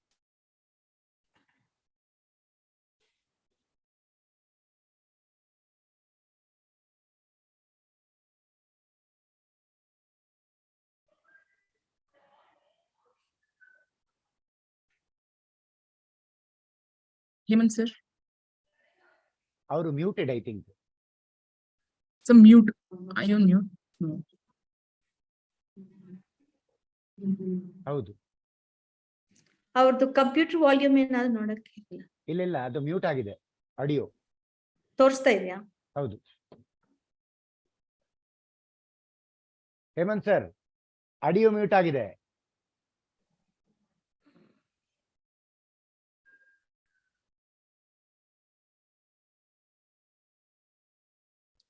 Chat box ಅಲ್ಲಿ chat ಹಾಕ್ಬೋದಲ್ಲ? Audio mute ಆಗಿದೆ, ಅದಕ್ಕೆ ಕೇಳ್ತಾ ಇಲ್ಲ. So specialization ಬಿಟ್ಟು you have to talk about colleges. ಕರ್ನಾಟಕದಲ್ಲಿ ಯಾವ colleges ಇದಾವ, ನಾನು ಹೋಗಿ ಸೇರ್ಬೋದು ಅಂತ ಕಾಲೇಜಸ್ ಅನ್ನೋದಕ್ಕೆ ಯಾವ ಕಾಲೇಜಸ್ ಇದೆ? ಶಿವ್ ಪ್ರಸಾದ್ ಸರ್. ಓಕೆ, ಕರ್ನಾಟಕದಲ್ಲಿ ಇವಾಗ ನೋಡ್ತಿದ್ರೆ ಹತ್ರ 117 ಕಾಲೇಜುಗಳಿವೆ. ಇದು ಇವರ ವ್ಯಾಪ್ತಿಗೆ ಬರುವಂತದ್ದು. ಕರ್ನಾಟಕ ರಾಜ್ಯ ಕಾನೂನು ವಿಶ್ವವಿದ್ಯಾನಿಲಯದ ವ್ಯಾಪ್ತಿಗೆ ಬರುವಂತದ್ದಲ್ಲಿ 116 ಕಾಲೇಜುಗಳು, ಲಾ ಕಾಲೇಜುಗಳಿವೆ. ಇದು 56 ಇತ್ತು 90ರ ದಶಕದಲ್ಲಿ, ಈಗ ಅದು 116 ಆಗಿದೆ. ಹಾಗೇನೆ ಕರ್ನಾಟಕದಲ್ಲಿ it's education hub even for law. ಯಾಕಂತ ಹೇಳಿದ್ರೆ ಇಲ್ಲಿ ನಮ್ದು ಏನು ಶಿಕ್ಷಣ ಕ್ಷೇತ್ರದಲ್ಲಿ ಅದ್ವಿತೀಯ ಸಾಧನೆ ಮಾಡಿ 5 ವರ್ಷ ಕೋರ್ಸ್, ಈಗ ಈ ವರ್ಷನ ಕಳೆದ ವರ್ಷನ 3 ವರ್ಷದ ಕೋರ್ಸ್ ಅನ್ನು ಸ್ಟಾರ್ಟ್ ಮಾಡಿ 5 ವರ್ಷದ ಕೋರ್ಸ್ ನಲ್ಲಿ ಮಹಾ ಕ್ರಾಂತಿಯನ್ನೇ ಸ್ಟಾರ್ಟ್ ಮಾಡಿ ಕಾನೂನು ವಿದ್ಯಾಭ್ಯಾಸಕ್ಕೆ ಯಾವ ಮಹತ್ವ ಕೊಡಬೇಕು, ಅದಕ್ಕೆ ಯಾವ ಮಹತ್ವ ಸಿಗಬೇಕು ಸಮಾಜದಲ್ಲಿ, ಇದನ್ನು ಸಾಧಿಸಿ ತೋರಿಸಿದಂತಹ ಅದ್ವಿತೀಯ ನಮ್ಮ national law school of India university. ನಾನು ಅದ್ವಿತೀಯ ಅಂತ ಹೇಳೋ ಕಾರಣಕ್ಕೂ ಇದೆ, ಯಾಕಂದ್ರೆ ಅದನ್ನು ಪರಿಚಯಿಸಿದ ಪಿತಾಮಹ ಇವತ್ತು ನಮ್ಮೊಂದಿಗೆ ಇಲ್ಲ. ಆದ್ರೆ ಅವರ ಕೊಡುಗೆ ಅಪಾರ. ಅವರೊಂದು ಲೆಜೆಂಡರಿ ಫಿಗರ್. ಅವರಿಗೆ ಹೇಳ್ತೇವೆ ನಾವು ಡಾಕ್ಟರ್ NR ಮಾಧವನ್ ಮೇನನ್ ಅಂತ ಒಂದು ಮಹಾ ಪುರುಷನಿಗೆ ಕೇಂದ್ರ ಸರ್ಕಾರವು, ನಮ್ಮ ಭಾರತವು ಯಾವ ಒಂದು ಗೌರವ ಕೊಡ್ಬೇಕು ಆ ಗೌರವ ಸಿಕ್ಕಿದೆ. ಒಬ್ಬ ಶಿಕ್ಷಕನಿಗೆ ಪದ್ಮಭೂಷಣ, ಪದ್ಮಶ್ರೀ, ಪದ್ಮವಿಭೂಷಣ ಇಂಥದ್ದೆಲ್ಲ ಸಿಗ್ಬೇಕು ಅಂತ ಹೇಳಿದ್ರೆ ಅವರ ಕೊಡುಗೆ ಅಪಾರ. ಅವರನ್ನು ನಂಬ್ಕೊಂಡು ನಮ್ಮ ಅನೇಕ ಕಂಪನಿಗಳು ಸ್ಪಾನ್ಸರ್ ಮಾಡಿ, ನೀವು ವರ್ಕ್ಶಾಪ್ ಮಾಡಿ, ನೀವು ಸಿಂಪೋಸಿಯಂ ಮಾಡಿ ಅಂತ ಹೇಳಿದ್ದಾರೆ. ಅವರ ಕೊಡುಗೆ ಇತ್ತೀಚೆಗೆ 2019ರಲ್ಲಿ ಅವರು ತೀರ್ಕೊಂಡ್ರು. ಆದ್ರೆ ಅವರ ಕೊಡುಗೆ ಶಿಕ್ಷಣ ಕ್ಷೇತ್ರದಲ್ಲಿ ನ್ಯಾಷನಲ್ ಲಾ ಸ್ಕೂಲ್ ಅಂದ್ರೆ ರಾಷ್ಟ್ರೀಯ ಕಾನೂನು ವಿಶ್ವವಿದ್ಯಾನಿಲಯ ಬೆಂಗಳೂರು ಇಲ್ಲಿ ಸ್ಟಾರ್ಟ್ ಮಾಡಿದ ಮೇಲೆ ಇವತ್ತು ಹೇಮಂತ್ ಸರ್ ಹೇಳಿದಾಗ 26 ಕಡೆಗಳಲ್ಲಿ, ನಮ್ಮ ದೇಶದ 26 ರಾಜ್ಯಗಳಲ್ಲಿ ಇವತ್ತು ಕಾನೂನು ವಿಶ್ವವಿದ್ಯಾನಿಲಯ ಸ್ಟಾರ್ಟ್ ಆಗಿದೆ. ಅವರಿಂದ ಕೇವಲ ರಾಷ್ಟ್ರೀಯ ಕಾನೂನು ವಿದ್ಯಾಲಯದಿಂದ ಮಾತ್ರ ಕೊಡುಗೆ ಅಂತಲ್ಲ, ಬಟ್ ಬೆಂಗಳೂರಿನ ಕಾನೂನು national law school of India ಯೂನಿವರ್ಸಿಟಿಯಿಂದ ನಮ್ಮ ಶಿಕ್ಷಣ ಕ್ಷೇತ್ರಕ್ಕೆ ಸಿಕ್ಕಿದಂತಹ ಕೊಡುಗೆ ನೋಡಿದ್ರೆ ಇವತ್ತು ಕಾನೂನು ಶಿಕ್ಷಣ, ಕಾನೂನು ವೃತ್ತಿ ಮತ್ತು ಕಾನೂನು ಶಿಕ್ಷಣದಿಂದ ಸಿಗುವಂತಹ ಕೆರಿಯರ್ ಆಪರ್ಚುನಿಟೀಸ್ ಅದು ಅದ್ವಿತೀಯ. ಅದೇ ನೀವು ಯೋಚನೆ ಮಾಡ್ಲಿಕ್ಕೂ ಅಸಾಧ್ಯ. ಕಳೆದ ಏನು 23 ಮತ್ತು 14 37 ವರ್ಷಗಳಲ್ಲಿ ಕಾನೂನು ವೃತ್ತಿ, ಕಾನೂನು ಶಿಕ್ಷಣ ಕಂಡಂತಹ ವೃತ್ತಿ ಬೆಳವಣಿಗೆ ಇದೆಲ್ಲ, ಇದನ್ನು ನಮಗೆ ಯೋಚನೆ ಮಾಡ್ಲಿಕ್ಕೆ ಸಾಧ್ಯ ಇಲ್ಲ. ಇವತ್ತು ಎಲ್ಲಾ ಕ್ಷೇತ್ರಗಳಲ್ಲಿನೂ ನಮ್ಮ ಕಾನೂನು ವ್ಯಾಸಂಗದ ಒಂದು ಏನು ಎಲಿಜಿಬಿಲಿಟಿಯನ್ನು ಕೇಳ್ತಾರೆ. ಒಂದು. ಎರಡನೆಯದ್ದು, ನಾವು ಹುಟ್ಟಿನಿಂದ ಸಾಯುವವರೆಗೆ ನಮಗೆ ಕಾನೂನಿನ ತಿಳುವಳಿಕೆ ಇದ್ರೆ ಪ್ರಾಬ್ಲಮ್ಸ್ಗಳು ಕಡಿಮೆ. ಅದು ಯೋಚನೆ ಮಾಡುದು ಬೇಡ. ಕೇವಲ ನಮಗೆ ಪ್ರಾಬ್ಲಮ್ಸ್ ಕಡಿಮೆ ಅಂತ ಯೋಚನೆ ಮಾಡುದು ಬೇಡ. ಸೊಸೈಟಿನಲ್ಲಿ ನಾವು ಇತರರಿಗೆ ಮಾರ್ಗದರ್ಶನ ಮಾಡಬಹುದು. ಕಾನೂನು ಗೊತ್ತಿದ್ದ ಕಾರಣ ಅದು ಹೀಗಿರ್ಬೇಕು ಹಾಗಿರ್ಬೇಕು ಅಂತ ಸೊಸೈಟಿಯಲ್ಲಿ ಡಿಸ್ಪ್ಯೂಟ್ಸ್ ಕೂಡ ಕಡಿಮೆ ಆಗುವ ಇದೆ. ಕರ್ನಾಟಕದ ಮಟ್ಟಿಗೆ ನೋಡುವುದಾದ್ರೆ, ನ್ಯಾಷನಲ್ ಲಾ ಸ್ಕೂಲ್ ಅಲ್ಲಿ ಈಗ ತಾನೇ ಹೇಳಿದ್ರು, ನಮ್ಮ ಕರ್ನಾಟಕ ಕಾನೂನು ವಿಶ್ವವಿದ್ಯಾನಿಲಯದ ವ್ಯಾಪ್ತಿಗಳು ಪಡುವಂತಹ ಕಾಲೇಜುಗಳ ಮಟ್ಟದಲ್ಲಿ ನೋಡ್ತಿದ್ರೆ, ಪ್ರತಿ ಇದು ಏನು ಸಿಟಿನಲ್ಲಿ, ಅದು ಮಂಗಳೂರು ಇರ್ಬೋದು, ಅದು ಏನು ಬೆಂಗಳೂರು ಇರ್ಬೋದು, ಅದು ನಮ್ಮ ಹಾಸನ ಇರ್ಬೋದು, ಅಥವಾ ಅದು ನಮ್ಮ ಇದು ಯಾವುದು ಮೈಸೂರು ಇರ್ಬೋದು, ಬೆಳಗಾವಿ ಇರ್ಬೋದು, ಹುಬ್ಬಳ್ಳಿ ಇರ್ಬೋದು, ಅಂದ್ರೆ ನಾರ್ತ್ ಕರ್ನಾಟಕದಲ್ಲಿ, ಉತ್ತರ ಕರ್ನಾಟಕದ ಭಾಗದಲ್ಲಿ ಇರ್ಬೋದು. There are like good number of colleges. ನಾವು ಅದನ್ನು ಹೆಸರಿಸಕ್ಕೆ ಅಂತ ಹೋಗಬಾರ್ದು. ಬಟ್ ಆದ್ರೂ ಅದರಲ್ಲಿ ಸಾಧನೆ ಮಾಡ್ತಾ ಇರುವಂತಹ 4-5 ದಶಕಗಳಿಂದ ಸಾಧನೆ ಮಾಡ್ತಾ ಇರುವಂತಹ ಕೆಲವು ಕಾಲೇಜುಗಳಿವೆ. ಅದು SDM ಲಾ ಕಾಲೇಜ್ ಮಂಗಳೂರು ಇರ್ಬೋದು, KLE ಕಾಲೇಜ್ ಇರ್ಬೋದು, BMS ಕಾಲೇಜ್ ಇರ್ಬೋದು. ಈಗ ತಾನೇ ಏನು ಶಿಕ್ಷಣದಲ್ಲಿ ಕ್ರಾಂತಿಯನ್ನೇ ಸೃಷ್ಟಿಸಿದ RV ಕಾಲೇಜು ಕೂಡ ಲಾ ಕೋರ್ಸ್ ಸ್ಟಾರ್ಟ್ ಮಾಡಿದೆ. ಅನೇಕ PS ಕಾಲೇಜು ಕೂಡ ಸ್ಟಾರ್ಟ್ ಮಾಡಿದೆ, ರಾಮಯ್ಯ ಕಾಲೇಜು ಕೂಡ ಸ್ಟಾರ್ಟ್ ಮಾಡಿದೆ. ಬಟ್ ಅದು ಮಾತ್ರ ಅಲ್ಲ, ನಮಗೆ ಈ ಹೆಣ್ಣು ಮಕ್ಕಳಿಗೆ ಅಂತಲೇ ಮೀಸಲಿರುವಂತಹ ಒಂದು ಶಿಕ್ಷಣ ಕೊಡ್ತಿರುವಂತಹ ಬಿಷಪ್ ಕಾಟನ್ಸ್, ಅದು ರೇರ್ ಈ ಕಾಲದಲ್ಲಿ ನೋಡುದು ಅಂತ ಹೇಳಿದ್ರೆ. ನಮ್ಮ Bishop Cotton's women's Christian law college ಇದೆ ಎಲ್ಲಿ, ನಮ್ಮ ಬೆಂಗಳೂರಿನಲ್ಲಿ ಅವನು ಇದೆ. ಮತ್ತೆ ಮೈನಾರಿಟಿ ಇನ್ಸ್ಟಿಟ್ಯೂಷನ್ ಆದಂತ ಅಲಮಿನ್, ಅದು ತಂದೆ ಆದ ಕೊಡುಗೆ ಕಳೆದ 30-35 ವರ್ಷಗಳಿಂದ ನೀಡ್ತಾ ಇದೆ.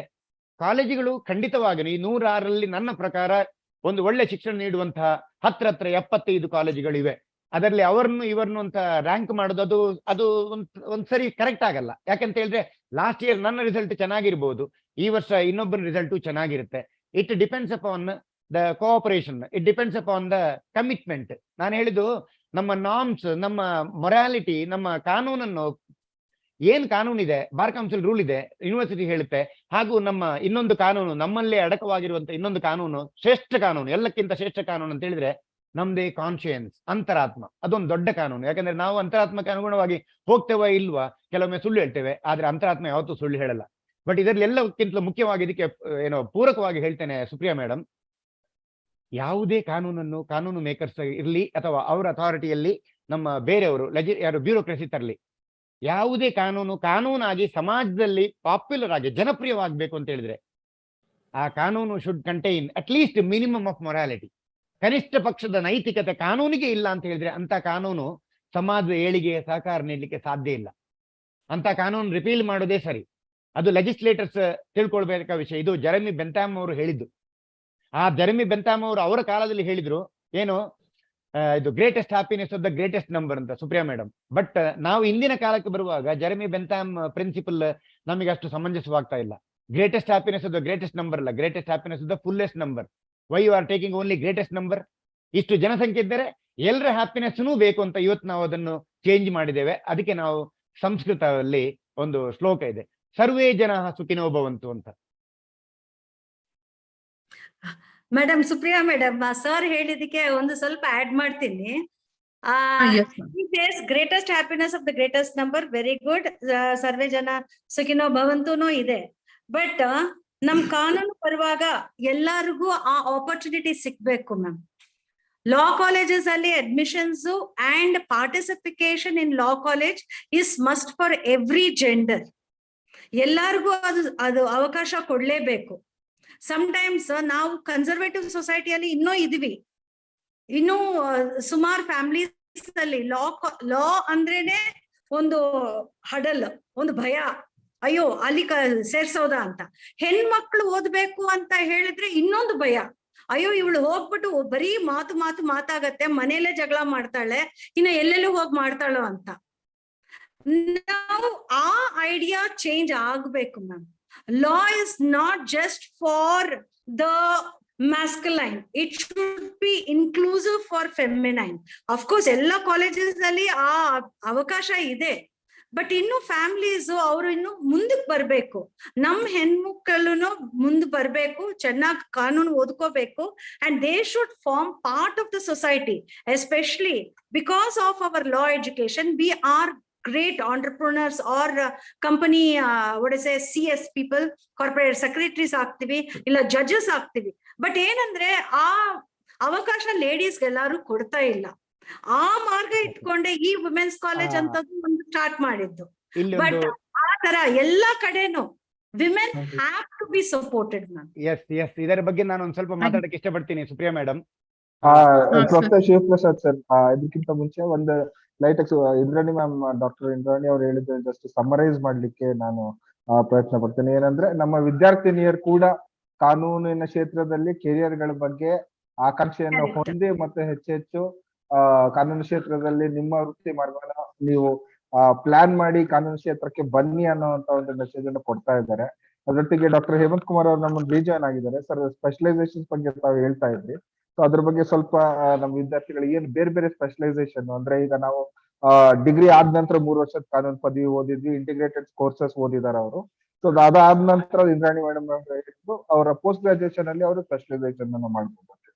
ಸೊ ಅದ್ರ ಬಗ್ಗೆ ಏನು ಈ ಸ್ಪೆಷಲೈಸೇಷನ್ ಗಳು ಅಲ್ಲಿ ಏನು, ಯಾವ ವಿಭಾಗದಲ್ಲಿ ಸ್ಪೆಷಲೈಸೇಷನ್ ಇರುತ್ತೆ ಅಂತ ನಮ್ಮ ವಿದ್ಯಾರ್ಥಿಗಳಿಗೆ ಹೇಗೆ ಕೆರಿಯರ್ ಇರ್ಬೋದು ಅನ್ನೋದ್ರ ಬಗ್ಗೆ ಇನ್ನು ಒಳ್ಳೆ ಆಗಿದೆ.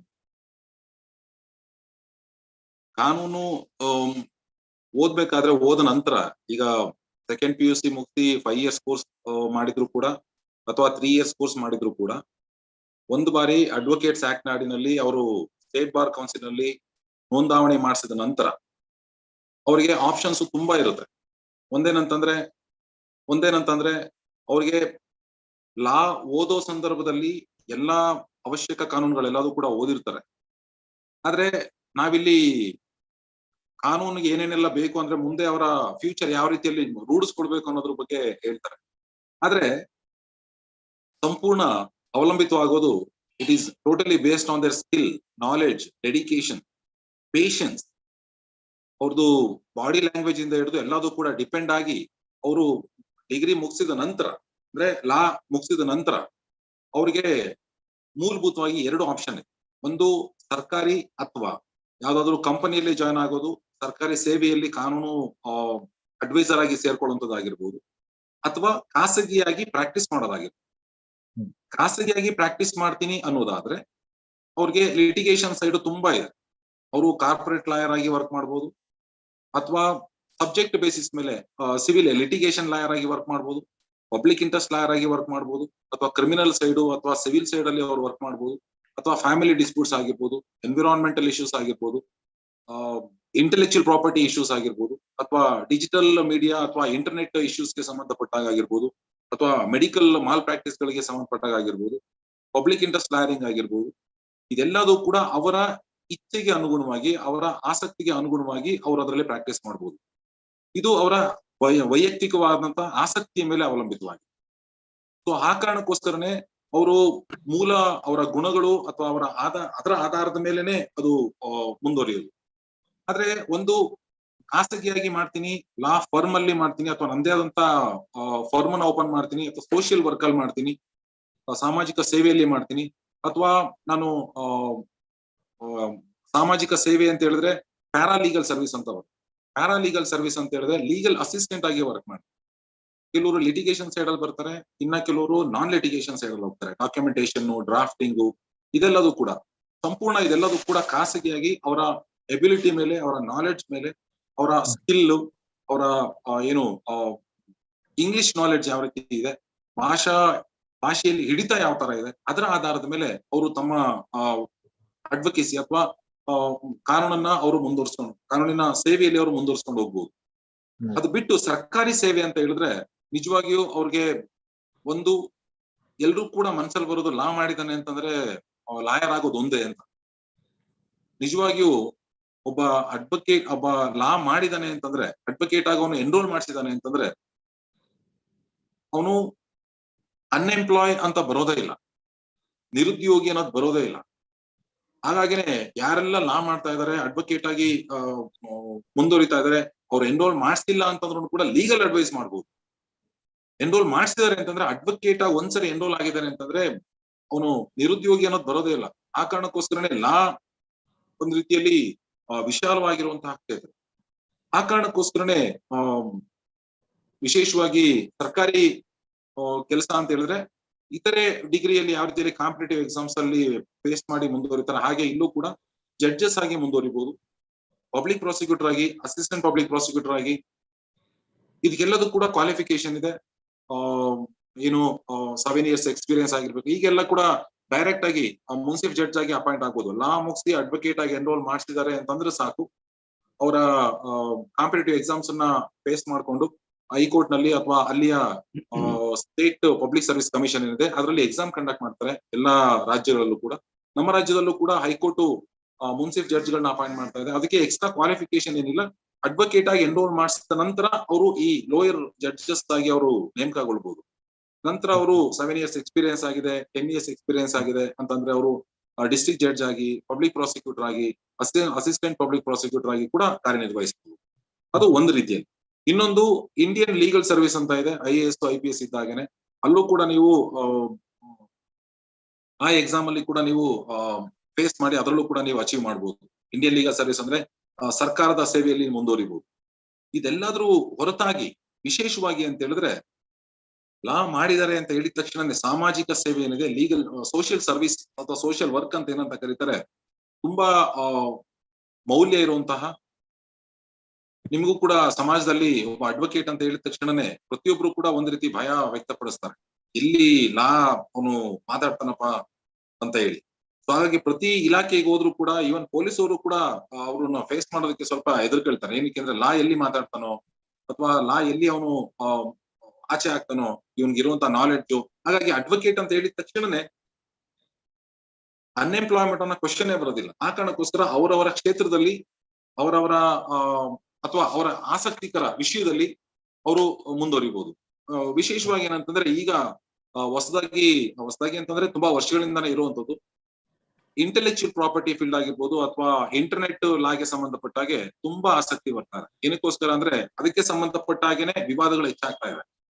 ಮೀಡಿಯಾ ಲಾ ಏನಿದೆ ಅಥವಾ ಜರ್ನಲಿಸಂ, ನಮ್ದು ಯಾವುದು ಲೀಗಲ್ ಜರ್ನಲಿಸಂ ಏನಿದೆ, ಆ ಲೀಗಲ್ ಜರ್ನಲಿಸಂ ಬಗ್ಗೆ ತುಂಬಾ ಆಸಕ್ತಿ ಇದೆ ಜನರಿಗೆ. ಆ ಕಾರಣಕ್ಕೋಸ್ಕರನೇ ಈಗ ಲೀಗಲ್ ಅವ್ರದೇ ಆದಂತ ಇನ್ವೆಸ್ಟಿಗೇಷನ್, ಅವ್ರದೇ ಆದಂತ ಒಂದು ವಿಂಗ್ ನ ಜರ್ನಲ್ ಮೀಡಿಯಾಗಳಲ್ಲಿ ಅವರೇ ಒಂದು ಹೊಸದಾಗಿ ಎಸ್ಟಾಬ್ಲಿಷ್ ಮಾಡಿದ್ದಾರೆ. ಅವ್ರು ಅದಕ್ಕೋಸ್ಕರ ಅಂತ ಅಲ್ಲೇ ಎಸ್ಟಾಬ್ಲಿಷ್ ಮಾಡಿ ಅದಕ್ಕೋಸ್ಕರ ಅಂತಾನೆ ಎಕ್ಸ್ಪರ್ಟ್ ಗಳನ್ನ, ಲೀಗಲ್ ಫೀಲ್ಡ್ ಅಲ್ಲಿ ಎಕ್ಸ್ಪರ್ಟ್ ಗಳನ್ನ ಅಪಾಯಿಂಟ್ ಮಾಡ್ಕೊಂಡು ಅವರೇ ಒಂದು ರಿಸರ್ಚ್ ಕಂಡಕ್ಟ್ ಮಾಡ್ತಾರೆ. ಅದರಿಂದ ಕೂಡ ಮುಂದುವರಿಬಹುದು. ಸೊ ಹಾಗಾಗಿ ವಿಶೇಷವಾಗಿ ಇಂಟರ್ನೆಟ್ ಡಿಸ್ಪ್ಯೂಟ್ಸ್ ಗಳೇನಿದೆ ಅದು ತುಂಬಾ ಹೆಚ್ಚಾಗ್ತಾ ಇದೆ. ಮೀಡಿಯಾ ಡಿಸ್ಪ್ಯೂಟ್ ಗಳಾಗಿರ್ಬೋದು, ಇಂಟರ್ನೆಟ್ ಡಿಸ್ಪ್ಯೂಟ್ಸ್ ಅಲ್ಲಿ ಇಲ್ಲಿ ಟೆಕ್ನಾಲಜಿ ಮತ್ತೆ ಲಾ ಎರಡೂ ಕೂಡ ಜಾಯಿನ್ ಆದ್ರೆ ಅವ್ರನ್ನ ಹಿಡಿಯೋಕ್ ಸಾಧ್ಯನೇ ಇಲ್ಲ. ಕಾರಣ ಅವರು ಸೈನ್ಸ್ ಬೇಸ್ಡ್ ಅಥವಾ ಟೆಕ್ನಾಲಜಿ BE ಮಾಡ್ಕೊಂಡು ಅಥವಾ MTech ಮಾಡ್ಕೊಂಡು ಅದನ್ನ ಮಾಡ್ಕೊಂಡು ಅವ್ರ ಲಾ ತಿಳ್ಕೊಂಡಿದ್ದಾರೆ ಅಂತಂದ್ರೆ ಅವರು ತುಂಬಾ ಅಚೀವ್ ಮಾಡ್ಬೋದು, ತುಂಬಾ ಫೀಲ್ಡ್ ಅಲ್ಲಿ ಅವರು ಕೆಲಸ ಮಾಡ್ಬೋದು. ಇದು ಬಹಳ ಮುಖ್ಯವಾಗಿರೋದು. ಇನ್ನೊಂದು ನಾನು ಇಂಪಾರ್ಟೆಂಟ್ ಆಗಿ ಹೇಳ್ಬೇಕಂದ್ರೆ, ನೀವು ಸೈನ್ಸ್ ಬೇಸ್ಡ್ ಅಂದ್ರೆ BSc ಅಥವಾ MTech BTech ಮಾಡಿದೀರಾ ಅಂತಂದ್ರೆ ಪೇಟೆಂಟ್ ಏಜೆಂಟ್ ಅಂತ ಕೂಡ ಇದ್ ಮಾಡ್ತಾರೆ. ಪೇಟೆಂಟ್ ಏಜೆಂಟ್ ಗಳಿಗೆ ಮಾಮೂಲಿ BSc ಮತ್ತೆ ಅದಕ್ಕೊಂದು ಎಕ್ಸಾಮ್ ಮಾಡ್ತಾರೆ. ಅದರಲ್ಲಿ ಕೂಡ ಅವರು ಪಾಸ್ ಮಾಡಿದ್ರೆ ಪೇಟೆಂಟ್ ಏಜೆಂಟ್ ಆಗಿ ವರ್ಕ್ ಮಾಡ್ಬೋದು. ಆದ್ರೆ ಲಾ ಬ್ಯಾಕ್ ಗ್ರೌಂಡ್ ಇದೆ ಅಂತಂದ್ರೆ ಅವ್ರಿಗೆ ಪೇಟೆಂಟ್ ಗೆ ಸಂಬಂಧಪಟ್ಟಾಗೆ ಅಂದ್ರೆ intellectual property, patent, copyright, industrial designs, geographical indications ಅಥವಾ ಇಂಟಿಗ್ರೇಟೆಡ್ ಸರ್ಕ್ಯೂಟ್ಸ್ ಇದೆಲ್ಲದನ್ನು ಕೂಡ ರಿಜಿಸ್ಟ್ರೇಷನ್ ಮಾಡೋದಕ್ಕೆ ಡಾಕ್ಯುಮೆಂಟೇಶನ್ ಆಗಿರ್ಬೋದು, ಅದನ್ನ ಯಾವ ರೀತಿಯಲ್ಲಿ ಸಬ್ಮಿಟ್ ಮಾಡಬೇಕು, ಅದನ್ನ ಡ್ರಾಫ್ಟಿಂಗ್ ಯಾವ ರೀತಿಯಲ್ಲಿ ಮಾಡಬೇಕು, ಎಲ್ಲದು ಪೇಟೆಂಟ್ ಆಫೀಸ್ ಕಡೆಗೆ ಮಾಡುವಂತ ಎಲ್ಲಾ ಕೆಲಸಗಳನ್ನು ಕೂಡ ಇವರು ಮಾಡ್ತಾರೆ. ಆ ಕಾರಣಕ್ಕೋಸ್ಕರನೇ ಲಾ ತಿಳ್ಕೊಂಡಿದ್ದಾರೆ ಅಂತಂದ್ರೆ ಪ್ಲಸ್ ಟೆಕ್ನಾಲಜಿ ಬ್ಯಾಕ್ ಗ್ರೌಂಡ್ ಇದೆ, ಅವ್ರಿಗೆ ನಾಲೆಡ್ಜ್ ಇದೆ ಅಂತಂದ್ರೆ, ಕಂಪ್ಯೂಟರ್ ನಾಲೆಡ್ಜ್ ಇದೆ ಅಂತಂದ್ರೆ ಇದರಿಂದ ತುಂಬಾ ಅನುಕೂಲ ಆಗುತ್ತೆ. ತುಂಬಾ ಅವರ ಫ್ಯೂಚರ್ ತುಂಬಾ ಬ್ರೈಟ್ ಆಗಿರುತ್ತೆ.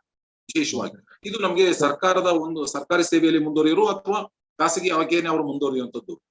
ನೆಕ್ಸ್ಟ್ ಈಗ ಇದ್ರಲ್ಲೇನೆ ಅವರು ಮುಂದುವರಿಬೇಕಂದ್ರೆ ಎಜುಕೇಶನ್ ಕಂಟಿನ್ಯೂ ಮಾಡ್ತೀನಿ ಅನ್ನೋದಾದ್ರೆ LLM ಮಾಡಬಹುದು, PhD ಮಾಡಬಹುದು. ಈ LLM ಮಾಡ್ಕೊಂಡಿದ್ದಾರೆ ಅಂತಂದ್ರೆ ಅಕಾಡೆಮಿಷಿಯನ್ ಆಗಿ, ಲೆಕ್ಚರಿಗಾಗಿ, ಅಸಿಸ್ಟೆಂಟ್ ಪ್ರೊಫೆಸರ್ ಆಗಿ ಬರ್ಬೋದು ಇದ್ರಲ್ಲೂ ಕೂಡ. ಅಥವಾ ರಿಸರ್ಚ್ ಕಡೆಗೆ ಹೋಗ್ತೀನಿ ಅನ್ನೋದಾದ್ರೆ ಲಾನಲ್ಲೂ ಕೂಡ ರಿಸರ್ಚ್ ಫೀಲ್ಡ್ ಗಳು ತುಂಬಾ ಬಂದಿದೆ.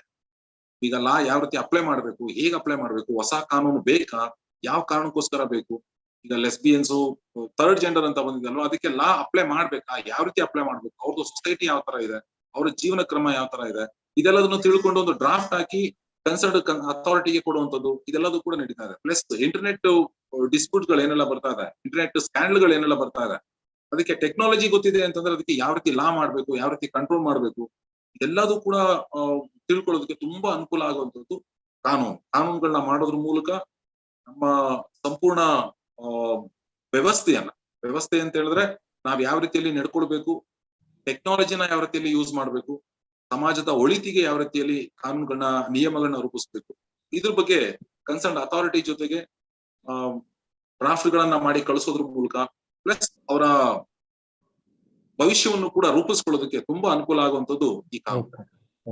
ಸರ್, ಇದೇ ಈ ಇಂಟೆಲೆಕ್ಚುಯಲ್ ಪ್ರಾಪರ್ಟಿ ರೈಟ್ಸ್ ಬಗ್ಗೆ ತಾವು ಹೇಳ್ತಾ ಇದ್ವಿ. ಸೊ ಹಿಂದೆ ನಾವು ಏನು ಸ್ಟಾರ್ಟ್ಅಪ್ ಗಳು ಹಲವಾರು ಕೋಟಿ ವ್ಯಾಲ್ಯೂಯೇಷನ್ ಇರೋ ಸ್ಟಾರ್ಟ್ಅಪ್ ಗಳು ನಮ್ಮಲ್ಲಿ ಬರ್ತಾ ಇದೆ. ಒಂದು ಬಿಸ್ನೆಸ್ ಐಡಿಯಾನ ಇಟ್ಕೊಂಡು ದೊಡ್ಡ ದೊಡ್ಡ ಸಂಸ್ಥೆಗಳನ್ನು ಹುಟ್ಟಾಗ್ತಾ ಇದೆ. ಸರ್, ಈ ಒಂದು ಏನು ಎನ್ವಿರಾನ್ಮೆಂಟ್ ಅಲ್ಲಿ ಇಂಟೆಲೆಕ್ಚುಯಲ್ ಪ್ರಾಪರ್ಟಿ ತುಂಬಾ ಮುಖ್ಯವಾದ ಒಂದು ಕ್ಷೇತ್ರ ಆಗಿ ಹೊರಹೊಮ್ತಾ ಇದೆ. ಅದ್ರ ಜೊತೆಗೆ ವಿದ್ಯಾರ್ಥಿಗಳೇ ನೋಡಿ, ಏನು ನೀವು ಜಸ್ಟ್ ಒಂದು ಅಡ್ವೊಕೇಟ್ ಆಗಿ ನಿಮ್ಮ ಲಾ ಅಲ್ಲಿ ಕೆರಿಯರ್ ನಿಲ್ಲೋದಿಲ್ಲ, KPSC ಎಕ್ಸಾಮ್ ಗಳನ್ನ ಪಾಸ್ ಮಾಡ್ಕೊಳ್ಳೋ ಮೂಲಕ ನೀವು ಜುಡಿಷಿಯರಿಗೆ ಹೋಗ್ಬೋದು ಅನ್ನೋಂಥದ್ದನ್ನ ತಾವು ಹೇಳಿದ್ದೀರಾ. ಅದ್ರ ಜೊತೆಗೆ ಸರ್, ಸೊ ನಾವು ಕೋರ್ಸ್ ಗಳ ಬಗ್ಗೆ ತಿಳ್ಕೊಂಡ್ವಿ, ಕಾಲೇಜ್ಗಳ ಬಗ್ಗೆ ನೋಡಿದ್ವಿ. ಒಬ್ಬ ವಿದ್ಯಾರ್ಥಿನಿ ಏನು ಹೈಸ್ಕೂಲ್ PU ಲೆವೆಲ್ ನಲ್ಲಿ ಒಂದು ಕಾನೂನು ಕ್ಷೇತ್ರದಲ್ಲಿ ಒಂದು ಕೆರಿಯರ್ಗೆ ಆಸ್ಪೈರ್ ಮಾಡಬೇಕು, ನಾನು ಲಾಯರ್ ಆಗ್ಬೇಕು ಅಥವಾ ಕಾನೂನು ಕ್ಷೇತ್ರದಲ್ಲಿ ನಾನು ವರ್ಕ್ ಮಾಡ್ಬೇಕಂದ್ರೆ ಯಾವ ರೀತಿಯಾದ ಒಂದು ಸ್ಕಿಲ್ ಸೆಟ್ಸ್ ಅನ್ನ ಅವರು ಡೆವಲಪ್ ಮಾಡ್ಬೋದು, ಯಾವ ರೀತಿಯಾದ ಯೋಚನಾ ಲಹರಿ. ಈಗ ನಮ್ಮಲ್ಲಿ ಸಾಮಾನ್ಯವಾಗಿ ನಾವ್ ಹೇಳ್ತೀವಿ, ತುಂಬಾ ವಾದ ಮಾಡ್ತಿದ್ರೆ ನೀನ್ ಲಾಯರ್ ಆಗ್ಬೋದು. ಸೊ ಅದರ ಜೊತೆಗೆ ಯಾವ ರೀತಿ ಒಂದು ಲಾಜಿಕಲ್ ಥಿಂಕಿಂಗ್ ಇರ್ಬೋದು. ಸೊ ಯಾವ ರೀತಿಯಾದ ಸ್ಕಿಲ್ ಸೆಟ್ಸ್, ಯಾವ ವಿಷಯಗಳ ಬಗ್ಗೆ ಅವರು ಗಮನ ಹರಿಸ್ಬೇಕು, ಅಕಾಡೆಮಿಕ್ ಆಗಿ ಕೂಡ ಅವರ ಪಠ್ಯ ವಿಷಯಗಳಲ್ಲಿ ಮತ್ತೆ ಪಠ್ಯೇತರ ವಿಷಯಗಳಲ್ಲಿ ಯಾವ ರೀತಿಯಾದ ಚಟುವಟಿಕೆಗಳು ಅವರು ತೊಡ್ಕೊಂಡ್ರೆ ಅವರು ಒಂದು ಏನು ಈ ಕಾನೂನು ವೃತ್ತಿಗಳಲ್ಲಿ ತೊಡ್ಕೊಳ್ಳುವಂತ ಅವಕಾಶ ಹೆಚ್ಚಾಗುತ್ತೆ, ಅವರಿಗೆ ಸುಲಭ ಆಗುತ್ತೆ. ಮುಂದೆ ವಿದ್ಯಾರ್ಥಿಗಳ ಆಟಿಟ್ಯೂಡ್ ಹೇಗಿರ್ಬೇಕು ಅಂತ ಹೇಳಿ ಅದ್ರ ಬಗ್ಗೆ ಸ್ವಲ್ಪ ಹೇಳಿದ್ದೆ, ವಿದ್ಯಾರ್ಥಿಗಳಿಗೆ ಅವರ ಒಂದು ಏನು ಜೀವನ ಶೈಲಿಯಲ್ಲಿ ಅಳವಡಿಸಲಿಕ್ಕೆ ಉಪಯೋಗ ಆಗುತ್ತೆ. ಖಂಡಿತವಾಗಿಯೂ ಎಲ್ಲರ ಮನೆಗಳಲ್ಲೂ ಕೂಡ ಹುಡುಗ ಆಗಿರ್ಲಿ ಹುಡುಗಿ ಆಗಿರ್ಲಿ ಹೆಚ್ಚು ಮಾತಾಡ್ತಾರೆ ಅಂತಂದ್ರೆ ನೀನು ಲಾಯರ್ ಆಗೋದಕ್ಕೆ ಅನುಕೂಲ, ನೀನ್ ಚೆನ್ನಾಗಿದ್ಯಾ, ವಾದ ಮಾಡ್ತೀಯಾ, ಆರ್ಗ್ಯೂ ಮಾಡ್ತೀಯಾ ಅಂತ ಹೇಳ್ತಾರೆ. ಇದು ಎಲ್ಲರ ಮನೆಗಳಲ್ಲೂ ಕೂಡ ಹೇಳುವಂಥದ್ದೇ. ಆದ್ರೆ ಮೂಲಭೂತವಾಗಿ ಒಬ್ಬ ವ್ಯಕ್ತಿ ಕಾನೂನು ಓದ್ಬೇಕಾದ್ರೇನೆ ಒಂದು ಗುಣ, ಮುಖ್ಯವಾಗಿ ಬೇಕಾಗಿರುವಂತ ಗುಣ ಪೇಷನ್ಸ್, ತಾಳ್ಮೆ ಅನ್ನೋದು ತುಂಬಾ ಮುಖ್ಯ. ಅದ್ರ ಜೊತೆಗೆ ಡೆಡಿಕೇಶನ್ ಅನ್ನೋದು, ಒಂದು ಕಾನೂನನ್ನ ತಿಳ್ಕೊಳ್ಳೋದಕ್ಕೆ ತುಂಬಾ ಪೇಷನ್ಸ್ ಬೇಕು, ಅದನ್ನ ಅಪ್ಲೈ ಮಾಡೋದಕ್ಕೂ ಕೂಡ ಪೇಷನ್ಸ್ ಬೇಕು. ಯಾವ ಸಂದರ್ಭದಲ್ಲಿ ಹೇಗೆ ಅಪ್ಲೈ ಮಾಡ್ತಾ ಇದ್ದಾರೆ, ಯಾವ ಸಂದರ್ಭದಲ್ಲಿ ಹೇಗೆ ಅಪ್ಲೈ ಮಾಡಿದ್ರೆ ಅದರ ಅನುಕೂಲ ಸಿಗುತ್ತೆ, ತನಗಾಗಿರ್ಬೋದು, ತನ್ನ ಕ್ಲೈಂಟ್ಗಾಗಿರ್ಬೋದು, ಸೊಸೈಟಿಗಾಗಿರ್ಬೋದು, ಯಾವ್ದಕ್ಕಾದ್ರೆ ಸರಿ ಯಾವ ರೀತಿಯಲ್ಲಿ ಅನುಕೂಲ ಸಿಗುತ್ತೆ ಅನ್ನೋದನ್ನ ಯೋಚನೆ ಮಾಡುವಷ್ಟು ಸಾಮರ್ಥ್ಯ ಅವರಲ್ಲಿ ಇರಬೇಕು. ಎಲ್ಲದಕ್ಕಿಂತ ಹೆಚ್ಚಾಗಿ law is nothing but common sense. So ಆ ಕಾರಣಕ್ಕೋಸ್ಕರ ಕಾನೂನನ್ನ ಮುಖ್ಯವಾಗಿ ಅವರು ತಿಳ್ಕೊಳ್ಬೇಕು ಅಥವಾ ಕಾನೂನು ಇದರಲ್ಲಿ ಮುಂದುವರಿಬೇಕು ಅನ್ನೋದಾದ್ರೆ ಮುಖ್ಯವಾಗಿ ಅವನಿಗೆ ಬೇಕಾಗಿರೋದು ಪೇಷನ್ಸ್, ತಾಳ್ಮೆ ಅನ್ನೋದು ತುಂಬಾ ಇಂಪಾರ್ಟೆಂಟ್. ಎಲ್ಲಾ ಕಡೆ ಕೋರ್ಟ್ಗೆ ಹೋದ್ರು ಕೂಡ ನೀವು ಲಿಟಿಗೇಷನ್ ಫೈಲ್ ಮಾಡ್ತಿದ್ದೀರಾ ಅಂದ್ರೂ ಕೂಡ ಒಂದೇ ಬಾರಿಗೆ ನಿಮ್ಗೆ ರೆಮಿಡಿ ಸಿಗಲ್ಲ. ಹಾಗಾಗಿ ಪೇಷನ್ಸ್ ಅನ್ನೋದು ತುಂಬಾ ಇಂಪಾರ್ಟೆಂಟ್. ಜೊತೆಗೆ ನಿಮ್ಮಲ್ಲಿ ಇರುವಂತಹ ಆ ಗುಣ ಏನಿದೆ ಇದು ಡೆಡಿಕೇಶನ್. ಆ ಡೆಡಿಕೇಶನ್ ತುಂಬಾ ಓದುವಂತಹ ಗುಣ ಇರಬೇಕು.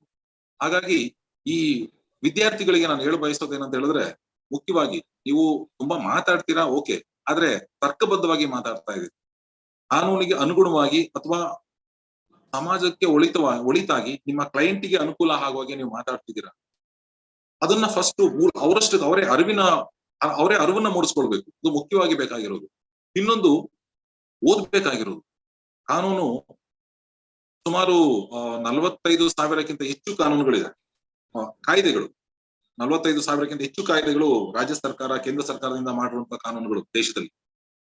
ಅದರಲ್ಲಿ ಎಲ್ಲದೂ ಕೂಡ ಒಂದ್ ರೀತಿ ಏನು ಸಂವಿಧಾನಕ್ಕೆ ಅನುಗುಣವಾಗಿ ಇರೋದು. ಸಂವಿಧಾನ ಒಂದು ಆಲದ ಮರ ತರ, ಅದ್ರ ಕೆಳಗಡೆ ಎಲ್ಲದೂ ಕೂಡ ಈ ಎಲ್ಲಾ ಕಾನೂನುಗಳನ್ನ ಮಾಡ್ಕೊಂಡಿದ್ದಾರೆ. ಯಾವ ಕಾನೂನು ಎಷ್ಟರ ಮಟ್ಟಿಗೆ ಅದನ್ನ ಅನ್ವಯ ಮಾಡ್ಬೇಕು, ಅದನ್ನ ಅರ್ಥ ಮಾಡ್ಕೋಬೇಕು. ಕಾನೂನಿನ ಇಂದಿನ ಉದ್ದೇಶ ತಿಳ್ಕೊಳ್ಳೋದು ಬಹಳ ಮುಖ್ಯ. ಹಾಗಾಗಿನೇ ಸ್ಟೂಡೆಂಟ್ಸ್ ಗಳಿಗೆ ಮಾಮೂಲಿ ಹೇಳ್ತಾ ಇರ್ತೀವಿ ನಾವು, ಏನಂತ, ಕಾನೂನು ಕಾಯ್ದೆ ಓದಕ್ಕಿಂತ ಮೊದಲು before reading entering into the act, purpose, object of the act ಏನಿದೆ ಅದನ್ನ ಫಸ್ಟ್ ತಿಳ್ಕೊಡಿ ಅಂತ ಹೇಳ್ತಾ ಇರ್ತೀವಿ. ಹಾಗಾಗಿ ಮುಖ್ಯವಾಗಿ ಬೇಕಾಗಿರೋದವ್ರಿಗೆ ಓದುವ ಗುಣ ಬೆಳೆಸ್ಕೊಳ್ಬೇಕು. ಅದಕ್ಕಿಂತ ಇನ್ನೂ ಮುಖ್ಯವಾಗಿ ನಿಮ್ಮ ಕ್ಲೈಂಟ್ ಗಳನ್ನ ಯಾವ ರೀತಿಯಲ್ಲಿ ಟ್ರೀಟ್ ಮಾಡ್ತೀರಾ, ನಿಮ್ಮ ಬಾಡಿ ಲ್ಯಾಂಗ್ವೇಜ್ ಆಗ್ಬೋದು, ನಿಮ್ಮ ಸ್ಕಿಲ್ ಆಗಿರ್ಬೋದು, ಮಾತಾಡುವಂತಹ ಪದಗಳ ಬಳಕೆ ಆಗಿರ್ಬೋದು, ಅವ್ರನ್ನ ಟ್ರೀಟ್ ಮಾಡೋ ರೀತಿ ಆಗಿರ್ಬೋದು. ಏನಕ್ಕೆ ಎಲ್ಲಾ ಕ್ಲೈಂಟ್ಗಳು ಕೂಡ ಬಂದು ನಿಮ್ನ ಒಂದೇ ರೀತಿಯಲ್ಲಿ ಎಲ್ಲಾ ವಿಷಯಗಳನ್ನು ಕೂಡ ನಿಮ್ಗೆ ಹೇಳ್ಕೊಳ್ಳಲ್ಲ. ಆ ಕಾರಣಕ್ಕೋಸ್ಕರನೇ ಫಸ್ಟ್ ನೀವು ಮೂಲಭೂತವಾಗಿ ನಿಮ್ಮ ಕಚೇರಿಯಲ್ಲಿ ಅಥವಾ ನೀವಿರುವಂತಹ ಸ್ಥಳದಲ್ಲಿ ನಿಮ್ಮ ಕ್ಲೈಂಟ್ ಗಳನ್ನ ಯಾವ ರೀತಿಯಲ್ಲಿ ಟ್ರೀಟ್ ಮಾಡ್ತೀರಾ, ನಿಮ್ಮ ಬಾಡಿ ಲ್ಯಾಂಗ್ವೇಜ್ ಆಗ್ಬೋದು, ನಿಮ್ಮ ವೇವ್ಸ್, ಆ ವಾಯ್ಸ್ ಇಂದು ವೇವ್ಸ್ ಇದೆ ಅಲ್ವಾ, ಅದಾಗಿರ್ಬೋದು, ನಿಮ್ಮ ಸಾಫ್ಟ್ ಸ್ಪೋಕನ್ ಸ್ಕಿಲ್ ಆಗಿರ್ಬೋದು, ಎಲ್ಲದೂ ಕೂಡ ಮ್ಯಾಟರ್ ಆಗುತ್ತೆ. ಸೊ ಅವಾಗ್ಲೇನೆ ಎಲ್ಲದಕ್ಕಿಂತ ಮುಖ್ಯವಾಗಿ ಗುಡ್ ಹ್ಯೂಮನ್ ಬೀಯಿಂಗ್ ಆದ್ರೆ ನಿಮ್ಗೆ ಅವರ ನೋವುಗಳನ್ನ ತಿಳ್ಕೊಳ್ಳುವಂತ ಸಾಮರ್ಥ್ಯ ನಿಮ್ಗಿರ್ಬೇಕು. ಆಗ ಮಾತ್ರ ಕಾನೂನನ್ನ ಅನ್ವಯಿಸಬಹುದು, ಕಾನೂನನ್ನ ಅವ್ರಿಗೆ ನ್ಯಾಯವನ್ನ ಒದಗಿಸ್ಕೊಡೋದಕ್ಕೆ ತುಂಬಾ ಅನುಕೂಲ ಆಗುತ್ತೆ. ಹಾಗಾಗಿ ವಿದ್ಯಾರ್ಥಿಗಳಿಗೆ ಒಂದು ಪೇಷನ್ಸ್, ಇನ್ನೊಂದು ರೀಡಿಂಗ್ ಸ್ಕಿಲ್ ಇರಬೇಕು, ಪ್ಲಸ್ ನಿಮ್ಮ ಬಾಡಿ ಲ್ಯಾಂಗ್ವೇಜ್ ಆಗ್ಬೋದು. ಅಥವಾ ಏನಕ್ಕೋಸ್ಕರ ಅಂದ್ರೆ ನಾನು ಹೇಳ್ತಿರೋದು ಕೆಲವೊಂದು ಔಟ್ಪುಟ್ ಸೆಟ್ಲ್ಮೆಂಟ್ ಅನ್ನೋದಕ್ಕಿಂತ ಪ್ಯಾರಾಲೀಗಲ್ ಸರ್ವಿಸಸ್ ಅಂತ ಬರುತ್ತೆ. ನಿಮ್ಗೆ arbitration, mediation, conciliation, negotiation, Lok Adalat ಎಲ್ಲದರಲ್ಲೂ ಕೂಡ ನೆಗೋಸಿಯೇಷನ್ ಎಲ್ಲ, ಅಲ್ಲಿ ಇಬ್ರು ಪಕ್ಷಗಾರನ್ನು ಕೂಡ ಕೂರಿಸ್ಕೊಂಡು ನೀವು ಡಿಸ್ಕಷನ್ ಮಾಡ್ತೀರಾ, ನೆಗೋಸಿಯೇಷನ್ಗೆ ಟ್ರೈ ಮಾಡ್ತೀರಾ, ಅಲ್ಲೇ ಸೆಟ್ಲ್ ಮಾಡೋದಕ್ಕೆ ಟ್ರೈ ಮಾಡ್ತೀರಾ. ಅದೆಲ್ಲ ಮಾಡ್ಬೇಕಾದ್ರೆ ನಿಮ್ಮಲ್ಲಿರುವಂತ ಪೇಷನ್ಸ್ ತುಂಬಾ ಮುಖ್ಯ ಆಗುತ್ತೆ. ನಿಮ್ಮಲ್ಲಿರುವಂತ ಎಕ್ಸ್ಪೀರಿಯನ್ಸ್, ನಿಮ್ಮಲ್ಲಿರುವಂತ ನಾಲೆಡ್ಜ್, ನೀವು ಯಾವ ರೀತಿಯಲ್ಲಿ ಮಾತಾಡ್ತೀರಾ, ಅವ್ರನ್ನ ಯಾವ ರೀತಿಯಲ್ಲಿ ಟ್ರೀಟ್ ಮಾಡ್ತೀರಾ ಪಕ್ಷಗಾರರನ್ನ, ಇದು ಮುಖ್ಯ ಆಗುತ್ತೆ. ಆ ಕಾರಣಕ್ಕೋಸ್ಕರನೇ ಬಹಳ ಮುಖ್ಯವಾಗಿ ಅಡ್ವೊಕೇಸಿನಲ್ಲಿ ಬೇಕಾಗಿರೋದು ಈ ಹೇಳಿದಂತ ಕೆಲವೊಂದು ಗುಣಗಳು ತುಂಬಾ ಮುಖ್ಯ ಆಗುತ್ತೆ. Thank you. ಡಾಕ್ಟರ್ ಇಂದ್ರಾಣಿ ಅವರು, ತಾವು ಮುಖ್ಯವಾಗಿ ವಿದ್ಯಾರ್ಥಿನಿಯರಿಗೆ ಏನ್ ಹೇಳಲಿಕ್ಕೆ ಇಷ್ಟಪಡ್ತಾರೆ? ಯಾವ ರೀತಿಯಾಗಿ what skills can they inculcate at a student level to aspire for a law career? No, as sir said, there should be patience, there should be lot of reading, correct? But along with that, as sir was saying, body language includes communication skills. Communication skills is just not body language, it is how you talk to the person, what is the modulation of your language, how you speak to them, whether you're shouting, you're screaming, you're speaking softly. As per the situation required, you must know how to modulate yourself.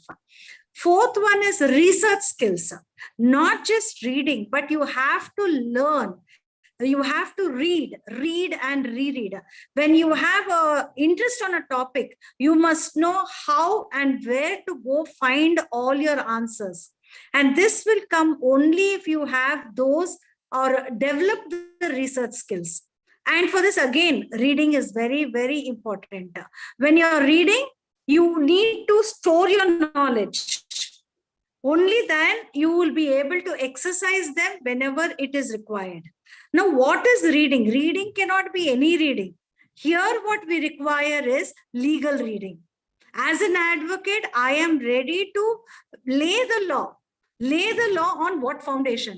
Maybe Manu told in his Manu Smriti, it had been in our Shrutis, in our Smritis, but only if I read them, I will know it. Otherwise, I cannot utilize them. Therefore, you have to read a lot, research a lot. And next, sir was saying you can be in negotiation, you can make two parties talk, sit and talk and come and settle up this. For that, they have to develop the skill of tactfulness. Tactfulness is one that comes only with practice, where you are able to have your common sense and apply it in that particular situation with the knowledge that you have received. So for this, you require a development of certain, activities or self-analyzing. When I can analyze things, then I can slowly try to come to a conclusion, helping the other person to understand the situation and then coming out of whatever mistakes that we have. So as a student, it is just not reading, it is just not patience, it is a lot of reasoning. For every situation that is given to them, they have to reason. Why, when, where, how? These questions they have to keep on asking for every situation. Only then they will be able to understand from the perspective of every other person. They can enter into the shoes of those persons, keep themselves in that place and come to a conclusion. If these people fall together, then what is the repercussion of it? So sense of reasoning is important. When you're reasoning out, you will be able to make a decision. Now, most of our children today are indecisive for the reason the decisions are imposed upon them. You should give them a situation. You should ask them to analyze, reason it out, and come to a decision. When they are able to decide things for themselves, automatically that comes into their practice, and they will think about deciding on various matters. Now, to develop, so ma'am, what you're saying, can I sum it up as ಆ ಒಂದು ಸಂದರ್ಭವನ್ನ ಆ ಒಂದು ಸಂದರ್ಭವನ್ನ ನೀವು arbitration ಇರ್ಬೋದು, litigation ಇರ್ಬೋದು, ಸಂದರ್ಭವನ್ನು, ಕಾನೂನನ್ನು ಮತ್ತು ಎಲ್ಲ ಎರಡು ಕಡೆ ಕಕ್ಷಿದಾರರನ್ನ ಅರ್ಥ ಮಾಡಿಕೊಂಡು ಒಂದು ನಾಜೂಕತೆಯಿಂದ ಕೂಡಿದ್ದು ಕೂಡ ಒಂದು ದೃಢವಾದ ನಿರ್ಧಾರವನ್ನ ತಗೊಳ್ಳುವ ಒಂದು ಮನಸ್ಥಿತಿಗಳನ್ನ, ಇದಿಷ್ಟು ವಿಷಯಗಳನ್ನ ಮನಸ್ಸಲ್ಲಿ ಇಟ್ಕೊಂಡು ಒಂದು ದೃಢವಾದ ನಿರ್ಧಾರವನ್ನು ತಗೊಳ್ಳುವಂತ ಒಂದು ಮನಸ್ಥಿತಿ ಬೆಳೆಸ್ಕೋಬೇಕು. ಯಾಕೆಂದ್ರೆ ಇವತ್ತು ಮಕ್ಕಳಿಗೆ ಅದು ಸ್ವಲ್ಪ ಕಮ್ಮಿ ಆಗ್ತಾ ಇದೆ ಸರ್. ಆ ತಾಳ್ಮೆ ಇರ್ಬೇಕು, ಆಮೇಲೆ ಅದೇ must know how to exercise it. Okay sir. Professor Shivaprasad ಅವರು ಸರ್, ಚುಟುಕಾಗಿ ನಮ್ಮ ವಿದ್ಯಾರ್ಥಿಗಳಲ್ಲಿ ಯಾವ ರೀತಿ ಮನಸ್ಥಿತಿ ಬೆಳೆಸ್ಕೋಬೇಕು, ಕಾನೂನಿನಲ್ಲಿ ಒಂದು ವೃತ್ತಿಯನ್ನು ಅವರು ಮಾಡ್ಬೇಕು ಅಂತ ಅಂದ್ರೆ? ಥ್ಯಾಂಕ್ ಯು ಅರ್ಥ ಆಯ್ತು. ಆತ್ಮಸ್ಥೈರ್ಯ ಫಸ್ಟ್ ಆಫ್ ಆಲ್. ನಾವು ಹೇಗೂ ಬಾರ್ನ್ ಆಗಿದ್ದೀವಿ, ಒಟ್ಟು ಮಾಡೋದಲ್ಲ. ಯಾವ ಕೋರ್ಸ್, ಈ SSLC ಮೆಟ್ರಿಕ್ಯುಲೇಷನ್ ಆದ ತಕ್ಷಣ ನಾನು ಯಾವ ಕೋರ್ಸ್ ಚೂಸ್ ಮಾಡಬೇಕು, whether I go for arts, whether I go for science, whether I go for commerce, ಈಗೇನು ಅಂತ ಚಿಂತೆ ಮಾಡಬೇಕು ಅಂತಿಲ್ಲ. ನಿಮ್ಮ ಆಸಕ್ತಿ ಯಾವ ಕಡೆ ಇದೆ, ಆರ್ಟ್ಸ್ ಕಡೆ ಇದೆಯಾ, ಸೈನ್ಸ್ ಕಡೆ ಇದೆಯಾ, ನೀವೇ ಬೆಳೆಸ್ಕೊಳ್ಳಿ. ಆತ್ಮಸ್ಥೈರ್ಯದಿಂದ ಮುನ್ನುಗ್ಗಿ. ಜಗತ್ತು ಯಾವಾಗ್ಲೂ ಕ್ವಾಲಿಟಿಗೆ ಯಾವಾಗ್ಲೂ ಯಾವ ರೀತಿಯಲ್ಲೂ ಕಮ್ಮಿ ಇಲ್ಲ. ನೀವು 10,000 ಕಾಂಪಿಟೆಂಟ್ ಪೀಪಲ್ ಅಂತನ್ನಿ, 10 ಲಕ್ಷ ಉದ್ಯೋಗ ಸೃಷ್ಟಿ ಆಗುತ್ತೆ. ಆದ್ರೆ ಕಾಂಪಿಟೆನ್ಸ್ ಇಲ್ಲ ಅಂತ ಹೇಳಿದ್ರೆ ನಾವು ಹಿಂದಿಂದ ಮಾತಾಡ್ತೀವಿ, ಏನು ಅಯ್ಯೋಯ್ಯೋ ಈಗ ಆ ಸ್ಟ್ರೀಮ್ಗೆ ಈಗ ಸ್ಕೋಪ್ ಇಲ್ಲ, ಈ ಸ್ಟ್ರೀಮ್ಗೆ ಸ್ಕೋಪ್ ಇಲ್ಲ ಅಂತ. There is no depth for quality. ಕ್ವಾಲಿಟಿಗೆ ಯಾವತ್ತೂ ಸತತವಾದ ಒಂದು ಬೇಡಿಕೆ ಇದ್ದೇ ಇರುತ್ತೆ. ನಾವು ಬೇಡಿಕೆಯತ್ತ ನಾವು ಇರಬೇಕು, ಆ ಆತ್ಮಸ್ಥೈರ್ಯವನ್ನು ರೂಪಿಸ್ಕೊಳ್ಬೇಕು. ಬಟ್ ಆತ್ಮಸ್ಥೈರ್ಯ ಅಥವಾ ಬೇಡಿಕೆ ಇದೆ, ಇದನ್ನೆಲ್ಲ ಮಾಡ್ಬೇಕು ಅಂತ ಹೇಳಿದ್ರೆ ಕೇವಲ ಒಂದು ಸಾಮಾನ್ಯ ಕಮ್ಯುನಿಕೇಶನ್ ಸ್ಕಿಲ್ ಇದ್ರೆ ಸಾಲದು. Communication skill should be there with adequate and appropriate knowledge. ಒಂದು ಜ್ಞಾನನೂ ಇಂಪಾರ್ಟೆಂಟ್. ನಮ್ಮ ಯಾವುದು ಆರ್ಟ್ಸ್ ಅಂದ್ರೆ ಸಬ್ಜೆಕ್ಟ್ ಆಫ್ ಹ್ಯುಮ್ಯಾನಿಟಿ ಕಡೆ ಜಾಸ್ತಿ ಇದೆಯಾ, ಸಬ್ಜೆಕ್ಟ್ ಆಫ್ ಸೈನ್ಸ್ ಕಡೆ ಜಾಸ್ತಿ ಇದೆಯಾ, ಸಬ್ಜೆಕ್ಟ್ ಆಫ್ ಕಾಮರ್ಸ್ ಕಡೆ ಜಾಸ್ತಿ ಇದೆಯಾ? ಎಸ್, ಇವತ್ತು 3 ಕಡೆ ಯಾವ ಕಡೆನೂ ಜಾಸ್ತಿ ಇದ್ರು, ಮ್ಯಾನೇಜ್ಮೆಂಟ್ ಕಡೆನೂ ಜಾಸ್ತಿ ಇದ್ರು ಇವತ್ತು ನಮ್ಮಲ್ಲಿ ಬೇರೆ ಬೇರೆ ಸ್ಟ್ರೀಮ್ಗಳು ಸ್ಟಾರ್ಟ್ ಆಗಿದೆ. Whether it is BCom LLB 5-year course, whether it is BA LLB 5-year course, whether it is BBA LLB 5-year course, or the newly introduced BSc LLB 5-year course. ನನಗೆ ತಿಳಿದ ಹಾಗೆ ಇದು ಯಾವುದೂ ಕೊರತೆ ಕಂಡು ಬರುವುದಿಲ್ಲ. ಅಂದ್ರೆ ನಾವು ಜ್ಞಾನ ಸಂಪಾದನೆ ಮಾಡ್ಕೊಳ್ಬೇಕು, ವೇರಿಯಸ್ ಬುಕ್ಸ್ ಅನ್ನು ನೋಡ್ಕೊಳ್ಬೇಕು, ಹಾಗೂ ಇದರಲ್ಲಿ ನೈಪುಣ್ಯತೆ ಹೊಂದಿರುವಂತಹ ಹಿರಿಯರಿಂದ ಮಾರ್ಗದರ್ಶನ, ಅಂದ್ರೆ ಆ ಸಬ್ಜೆಕ್ಟ್ ನ ನಾಲೆಜ್ ಅನ್ನು ತಿಳ್ಕೊಳ್ಬೇಕು. ಬುಕ್ ಮಾತ್ರ ಓದುದಲ್ಲ, ಅದರಲ್ಲಿ ನುರಿತ ನೈಪುಣ್ಯತೆ ಹೊಂದಿರುವಂತಹ ನೈಪುಣ್ಯರಿಂದಲೂ ನಾವು ತಿಳ್ಕೊಳ್ಬೇಕಾಗಿದೆ. ಜಾಸ್ತಿ ಅಂತ ಹೇಳ್ಬೇಕು ಅಂತ ಹೇಳಿದ್ರೆ, ನಾವು ತುಂಬಾ ಚೆನ್ನಾಗಿ ಪಾಠ ಮಾಡುವವರು ಚೆನ್ನಾಗಿ ಪಾಠ ಮಾಡ್ತಾ ಇದ್ದಾರೆ ಅಂತ ಹೇಳಿದ್ರೆ it is the supreme source of learning ನಾನು ಹೇಳ್ತೇನೆ. ಯಾಕಂದ್ರೆ ಅವರು ಅಷ್ಟು ಒಳ್ಳೆ ಪಾಠ ಮಾಡ್ಬೇಕು ಅಂತ ಹೇಳಿದ್ರೆ ತುಂಬಾ ಏನು ಬೇಡಿಕೆಯುಕ್ತ ಅಂದ್ರೆ ಕ್ವಾಲಿಟಿ ಆದ ಮೆಟೀರಿಯಲ್ಸ್ ಅನ್ನು ಓದಿರ್ತಾರೆ, ಅಂತವ್ರು ಬಂದು ಇಲ್ಲಿ ಪಾಠ ಮಾಡ್ತಾರೆ ಅಂತ. ಅದಕ್ಕೆ ನಾನು ಆವಾಗ ಉದಾಹರಣೆ ಕೊಟ್ಟದ್ದು. ಅವ್ರನ್ನ ನಾನು ಉದಾಹರಣೆ ಕೊಡ್ಬೇಕು ಅಂತ ಹೇಳಿದ್ರೆ ನನಗೆಷ್ಟು ಪ್ರೇರೇಪಣೆ ಇರಬೇಕು. ನಾವು ಜಗತ್ತಿಗೆ ಪ್ರೇರಕರಾಗಬೇಕು. ಆ ಪ್ರೇರಕ ಆಗ್ಬೇಕು ಅಂತ ಹೇಳಿದ್ರೆ ನಮ್ಮಲ್ಲಿ ನಾಲೆಜ್ ಇರಬೇಕು. ಆ ನಾಲೆಜು ಅದು especially when we have the knowledge of laws. ಅದಕ್ಕೊಂದು ನಾನು ಒಂದು ಕೋಟ್ ಕೊಡ್ತೇನೆ, there is no jewel comparable to learning and no learning is excellent than the knowledge of laws ಅಂತ ನಮಗೆ ಒಂದು ಕೋಟ್ ಇದೆ. ಅದು ಫೇಮಸ್ ಕೋಟ್, ಅದು ಸತ್ಯನೂ ಹೌದು. ಯಾಕಂತ ಹೇಳಿದ್ರೆ ಕಾನ್ಫಿಡೆನ್ಸ್ ನಮಗೆ ಲೈಫಲ್ಲಿ ಇರಬೇಕು ಅಂತ ಹೇಳಿದ್ರೆ, ಇನ್ನೊಬ್ಬರಿಗೆ ನಾವು ಕಾನ್ಫಿಡೆಂಟ್ ಆಗಿ ಕಾಣಬೇಕು ಅಂತ ಹೇಳಿದ್ರೆ, ಇನ್ನೊಬ್ಬರಿಗೆ ನಾವು ಕಾನ್ಫಿಡೆಂಟ್ ಆಗಿ ಎಮ್ಯುಲೇಟಿವ್ ಆಗ್ಬೇಕು ಅಂತ ಹೇಳಿದ್ರೆ ನಮಗೆ ಕಾನೂನಿನ ಜ್ಞಾನ ಅತ್ಯಗತ್ಯ. ಎಲ್ಲರೂ ಹೇಳ್ತಾರೆ ಇವತ್ತು ಕಾನೂನು ಯಾರು ಮಾಡುದಿಲ್ಲ. ಒಂದು ರಜೆ ತಗೊಂಡು ಡಾಕ್ಟರ್ಸ್, ಇವರು ಯಾರು ಇಂಜಿನಿಯರ್ಸ್, ಗವರ್ಮೆಂಟ್ ಎಂಪ್ಲಾಯೀಸ್ ರಜೆ ತಗೊಂಡು ಇವತ್ತು ಕಾನೂನು ಮಾಡೋಕೆ ಬರ್ತಾ ಇದ್ದಾರೆ ಅಂತ ಹೇಳಿದ್ರೆ not for the career prospects Elon. ಅವರ ಕರಿಯರ್ ಪ್ರಾಸ್ಪೆಕ್ಟ್ ಅಲ್ಲ, ಅವರು ಇರುವಂತಹ ಕರಿಯರ್ ಹೇಗೆ ನಿಭಾಯಿಸುದು ಇದಕ್ಕೂ ಹೆಲ್ಪ್ ಆಗುತ್ತೆ. ಕಾನೂನು ಎಂಬುದು ಅದರ ಒಂದು ಕಾನೂನು ಅದರ ಸ್ಟಡಿ ಎಂಬುದು it is not only useful to oneself. ನನಗೆ ಮಾತ್ರ ಅದು ಯೂಸ್ಫುಲ್ ಆಗಬಾರ್ದು, ಅದು ಪಕ್ಕದವನಿಗೂ ಯೂಸ್ಫುಲ್ ಆಗ್ಬೇಕು, ಸೊಸೈಟಿಗೂ ಯೂಸ್ಫುಲ್ ಆಗ್ಬೇಕು, ಹಾಗೂ ನೇಷನ್ ಅದು ಹೆಮ್ಮೆ ಪಡ್ಬೇಕು ಓಕೆ ಅಂತ. ಯಾಕಂತ ಹೇಳಿದ್ರೆ ಕಾನೂನು ಪ್ರಕಾರ ಆಡಳಿತ ಇದ್ರೆ, ಕಾನೂನು ಪ್ರಕಾರ ನಮ್ಮ ಏನು ಜೀವನ ಇದ್ರೆ ನಮಗೆ ಯಾವುದು ಪ್ರಾಬ್ಲಮ್ ಇಲ್ಲ. ಕಾನೂನು ಯಾವುದು, ಈ ಕಾನೂನು ಶಿಕ್ಷಣ, ಕಾನೂನು ವೃತ್ತಿ ಯಾವತ್ತಿಗೂ ಅದೊಂದು ಸಮುದ್ರ ಇದ್ದಾಗೆ, ನೀರು ಖಾಲಿ ಆಗುವುದಿಲ್ಲ. ಬಟ್ ಅದು ಇರ್ಬೇಕು ಅಂತ ಹೇಳಿದ್ರೆ ನಮ್ಮ ಜ್ಞಾನ ಭಂಡಾರ ಅಪಾರವಾಗಿರ್ಬೇಕು, ಅದನ್ನು ಇಂಪ್ರೂವ್ ಮಾಡ್ತಾ ಇರಬೇಕು. ರೀಡಿಂಗ್, ರಿಸರ್ಚ್ ಹಾಗೂ ಸದಾ ಚಿಂತನೆಯಲ್ಲಿರ್ಬೇಕು. 100% ಈ ವೃತ್ತಿಗೆ ಕೊನೆ ಇಲ್ಲ, ಒಳ್ಳೆ ಬೇಡಿಕೆ ಹೀಗೆ ಮುಂದುವರಿತಾನೆ ಇರುತ್ತೆ. ಖಂಡಿತ ಖಂಡಿತ ಸರ್, thank you so much. So ಕಾನೂನು ಪದವಿ ಅಷ್ಟೇ ಅಲ್ಲ, ಪದವಿ ಜೊತೆ ಕಾಂಪಿಟೆನ್ಸ್, ಸ್ಪರ್ಧಾತ್ಮಕತೆ, ಕಮ್ಯುನಿಕೇಶನ್ ಅಷ್ಟೇ ಅಲ್ಲ, ಕಮ್ಯುನಿಕೇಶನ್ ಬ್ಯಾಕ್ಡ್ ಬೈ ನಾಲೆಡ್ಜ್, ಜ್ಞಾನದ ತಳಹದಿ ಮೇಲೆ ನಿಂತಿರುವಂತ ಒಂದು ಸಂವಹನ, ಅದರ ಜೊತೆಗೆ ನಿರಂತರ ಕಲಿಕೆ. ಸೊ ಇದು ಈ ಮೂಲಭೂತ ಏನು ಗುಣಗಳನ್ನ ನಾವು ಅಳವಡಿಸ್ಕೊಂಡ್ರೆ ಕಾನೂನು ಪದವಿಯಲ್ಲಿ, ಕಾನೂನು ವೃತ್ತಿಯಲ್ಲಿ ಏಳಿಗೆ ಇದೆ ಅಂತ ಹೇಳಿದ್ರಿ. ಮತ್ತೆ ನೀವ್ ಹೇಳ್ದಾಗೆ ನಿರುದ್ಯೋಗತೆ ಅನ್ನೋದು ಕಾಡೋದಿಲ್ಲ ಒಬ್ಬ ಪದವೀಧರಗೆ ಅನ್ನುವಂತ ಒಂದು ಮಾತನ್ನ ಹೇಳ್ತೀರಾ. ಡಾಕ್ಟರ್ ಹೇಮಂತ್ ಕುಮಾರ್ ಅವ್ರು ಹೇಳಿ. ನಾನು ಒಂದು ಆಡ್ ಮಾಡ್ತೀನಿ. ಒಂದು ಎಲ್ಲ ಕಡೆ ಕೂಡ ವೆಸ್ಟರ್ನ್ ಸೈಡ್ ಅಲ್ಲಿ ಎಲ್ಲಾದ್ರೂ ಕೂಡ ಹೇಳುವಂತದ್ದು ಏನಂದ್ರೆ advocacy is a number 1 profession. ಏನಕ್ಕೋಸ್ಕರ ನಂಬರ್ 1? ಈಗ ನಮ್ಮ ಇಂಡಿಯಾದಲ್ಲಿ ಅಡ್ವೊಕೇಟ್ಸ್ ಅಂತ ಹೇಳಿದ್ರೆ ಒಂದ್ ರೀತಿಯಲ್ಲಿ ನೋಡ್ತಾರೆ, ಆದ್ರೆ ಅಲ್ಲಿ ಕೇವಲ ಲಿಟಿಗೇಷನ್ ಅಥವಾ ಕೋರ್ಟ್ ನಲ್ಲಿ ಆರ್ಗ್ಯೂ ಮಾಡೋದು ಬರೀ ಅಷ್ಟ್ ಮಾತ್ರ ಕೆಲಸ ಮಾಡಲ್ಲ. ಅವರು ತುಂಬಾ ಚಾರ್ಜ್ ಕೂಡ ಮಾಡ್ತಾರೆ. ಏನಕ್ಕೋಸ್ಕರ ಅಂದ್ರೆ ಅಷ್ಟೇ ಡೆಡಿಕೇಶನ್ ವರ್ಕ್ ಮಾಡ್ತಾರೆ. ಅದಕ್ಕೆ ಮುಖ್ಯವಾಗಿ ಬೇಕಾಗಿರೋದು ಕರೇಜ್, ಧೈರ್ಯ ಅನ್ನೋದು. ಏನಕ್ಕೆ ಅಂದ್ರೆ ಆಪೋಸಿಟ್ ಪಾರ್ಟಿ ಹೇಗಿರ್ತಾರೆ, ಏನು ಯಾರು ನನ್ನ ಆಪೋಸಿಟ್ ಅದೇನೋ ಗೊತ್ತಿರಲ್ಲ ಫಸ್ಟ್. ಹಾಗಾಗಿನೇ ಕರೇಜ್ ಅನ್ನೋದು ತುಂಬಾ ಇಂಪಾರ್ಟೆಂಟ್. ಸರ್ ಮತ್ತೆ ಮೇಡಮ್ ಹೇಳ್ದಾಗೆ ಎಲ್ಲದೂ ಕೂಡ ಬೇಕೇ ಬೇಕು. ಏನಕ್ಕೆಂದ್ರೆ ರೀಡಿಂಗ್ ಓದೋದಿಲ್ಲ ಅಂತಂದ್ರೆ, ರಿಸರ್ಚ್ ವರ್ಕ್ ಇಲ್ಲ ಅಂತಂದ್ರೆ ಸಾಧ್ಯನೇ ಇಲ್ಲ ಅಡ್ವೊಕೇಸಿ ಮುಂದುವರಿಯೋದು. ಆದ್ರೆ ಒಂದೇನಂತಂದ್ರೆ ಕರೇಜ್ ಅನ್ನೋದು ತುಂಬಾ ಇಂಪಾರ್ಟೆಂಟ್.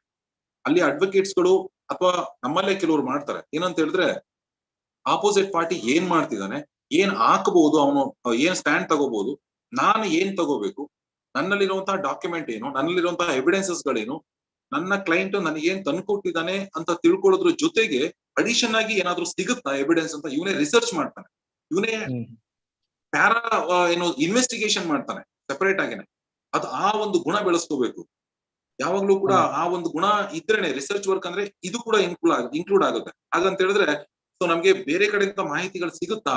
ಹಾಗಾಗಿ ಇನ್ನೊಂದು ಇಂಪಾರ್ಟೆಂಟ್ ಏನಂತಂದ್ರೆ ಆ ನೆಟ್ವರ್ಕ್ ಏನಿದೆ, ಆ ನೆಟ್ವರ್ಕ್ ನ ಆ ರೀತಿಯಲ್ಲಿ ಬೆಳೆಸ್ಕೊಂಡಿರ್ಬೇಕು. ಹಾಗಾಗಿ ಕರೇಜ್ ಪ್ಲಸ್ ನೆಟ್ವರ್ಕ್ ಡೆವಲಪ್ಮೆಂಟ್ ಮಾಡ್ಕೊಳ್ಳೋದು ಏನಿದೆ ಒಬ್ಬ ಅಡ್ವೊಕೇಟ್ ಗೆ ತುಂಬಾ ಹೆಲ್ಪ್ಫುಲ್ ಆಗುತ್ತೆ ಅವನ ಫ್ಯೂಚರ್. ಹಾಗಾಗಿ ಕರೇಜ್ ಕೂಡ ತುಂಬಾ ಇಂಪಾರ್ಟೆಂಟ್, ನಂಬರ್ 1 ಪ್ರೊಫೆಷನ್ ಅಂತ ಹೇಳೋದೇ ಈ ಕಾರಣಕ್ಕೋಸ್ಕರ. ಕಾರಣ ಕ್ಲೈಂಟ್ ತಂದ್ಕೊಟ್ಟಿರೋದು ಒಂದೇ ಸಾಕಾಗೋದಿಲ್ಲ ಅವನ ಕೇಸನ್ನ ಗೆಲ್ಲೋದಕ್ಕೆ ಅಥವಾ ತಮ್ಮ ಕಕ್ಷಿದಾರನಿಗೆ ನ್ಯಾಯ ದೊರಕಿಸ್ಕೊಡೋದಕ್ಕೆ. ತಾನೂ ಕೂಡ ಅಡಿಷನಲ್ ಇನ್ಫಾರ್ಮೇಶನ್ ನ ಕಲೆಕ್ಟ್ ಮಾಡೋ ಕೆಪಾಸಿಟಿ ಇರಬೇಕು ಅನ್ನೋದು ಒಂದು ಗುಣ ಬೆಳೆಸ್ಕೊಳ್ಳೋದ್ರಿಂದ ವಿದ್ಯಾರ್ಥಿಗಳಿಗೆ ತುಂಬಾ ಅನುಕೂಲ. ಸೊ ಧೈರ್ಯ ಮತ್ತೆ ಇನ್ವೆಸ್ಟಿಗೇಟಿವ್ ನೇಚರ್ ಅಂಡ್ ಇನ್ಕ್ವಿಸಿಟಿವ್ ಕುತೂಹಲ. ಸೊ ಕುತೂಹಲ, ಧೈರ್ಯ ಮತ್ತೆ ಒಂದು ಬೆಂಬಲ ವ್ಯವಸ್ಥೆ, ಒಂದು ನೆಟ್ವರ್ಕ್ ಅನ್ನ ಡೆವಲಪ್ ಮಾಡ್ಕೊಂಡು ಅದರ ಮೂಲಕ ಮುಂದುವರಿಯುವಂತಹ ಒಂದು ಗುಣಗಳು. Thank you. ಸೊ ಸುಪ್ರಿಯಾ, ಬೇರೆ ಬೇರೆ ಪ್ರೊಫೈಲ್ಗಳ ಬಗ್ಗೆ ಇನ್ನು 2 ಸ್ಲೈಡ್ ಇದೆ ಅನ್ಕೊಳ್ತೀನಿ. ಸೊ ಅದರಲ್ಲಿ ಏನು ಬೇರೆ ಬೇರೆಯ ಈ ಕಾನೂನು ಕ್ಷೇತ್ರದಲ್ಲಿ ಇರುವಂತಹ ಏನು ಬೇರೆ ಬೇರೆ ಕೆರಿಯರ್ ಆಪ್ಷನ್ಸ್. ಸೊ ನಾವು ಇವಾಗ ಲಾಯರ್, ಜಡ್ಜ್, ಆರ್ಬಿಟ್ರೇಷನ್ ಬಗ್ಗೆ ಮಾತಾಡಿದ್ರು. ಸೊ ಈ ರೀತಿ ಕೆಲವು ಪ್ರೊಫೈಲ್ಗಳನ್ನ ಇಲ್ಲಿ ಪಟ್ಟಿ ಮಾಡಿ ಇದರಲ್ಲಿ ಕೆಲವು ಏನು ಸೋರ್ಸ್ ಗಳ ಮೂಲಕ ಏನು ಅವರೇಜ್ ಸ್ಯಾಲರಿ ಇದೆ ಅನ್ನುವಂತದನ್ನ ಒಂದು ನಿಮಗೆ ವಿದ್ಯಾರ್ಥಿಗಳೇ ನಿಮಗೆ ಈ ಒಂದು ಪ್ರೊಫೆಷನ್ ಅಲ್ಲಿ ಯಾವ ರೀತಿಯ ಸಂಪಾದನೆ ಇದೆ ಅಂತ ಹೇಳಿ. ಸೊ ಇದೇ ಒಂದು ಫೈನಲ್ ನಂಬರ್ ಅಂತ ಅಲ್ಲ, ಆದ್ರೆ ನಿಮ್ಗೊಂದು ಐಡಿಯಾ ಬರ್ಲಿಕ್ಕೆ ಈ ಒಂದು ಅಂಕಿ ಸಂಖ್ಯೆಗಳನ್ನು ಕೊಟ್ಟಿರೋದು. ಯಾವ್ಯಾವ ರೀತಿಯ ಪ್ರೊಫೆಷನ್ ಗಳಿದೆ, ಅವ್ರು ಏನ್ ಮಾಡ್ತಾರೆ, ಮತ್ತೆ ಯಾವ ರೀತಿಯಾದ ಒಂದು ಸಂಪಾದನೆ ಇರುತ್ತೆ ಆ ಒಂದು ಏನು ಕೆರಿಯರ್ ಆಪ್ಷನ್ಸ್ ಅಲ್ಲಿ ಈ ಕಾನೂನು ಕ್ಷೇತ್ರದಲ್ಲಿ ಅಂತ ಹೇಳ್ಬಿಟ್ಟು ಇವಾಗ ನೀವು ಸ್ಲೈಡ್ ಅಲ್ಲಿ ನೋಡ್ತಾ ಇದ್ದೀರಾ. ಸೊ ಡಾಕ್ಟರ್ ಹೇಮಂತ್ ಕುಮಾರ್ ಅವರು ಹೇಳಿದಾಗೆ social work, legal process outsourcing, journalist, ಮತ್ತೆ ಏನು ನಮ್ಮಲ್ಲಿ 3 ಅಕಾಡೆಮಿಷಿಯನ್ಸ್ ಪ್ಯಾನಲಿಸ್ಟ್ ಇದ್ದಾರೆ ಇವತ್ತು.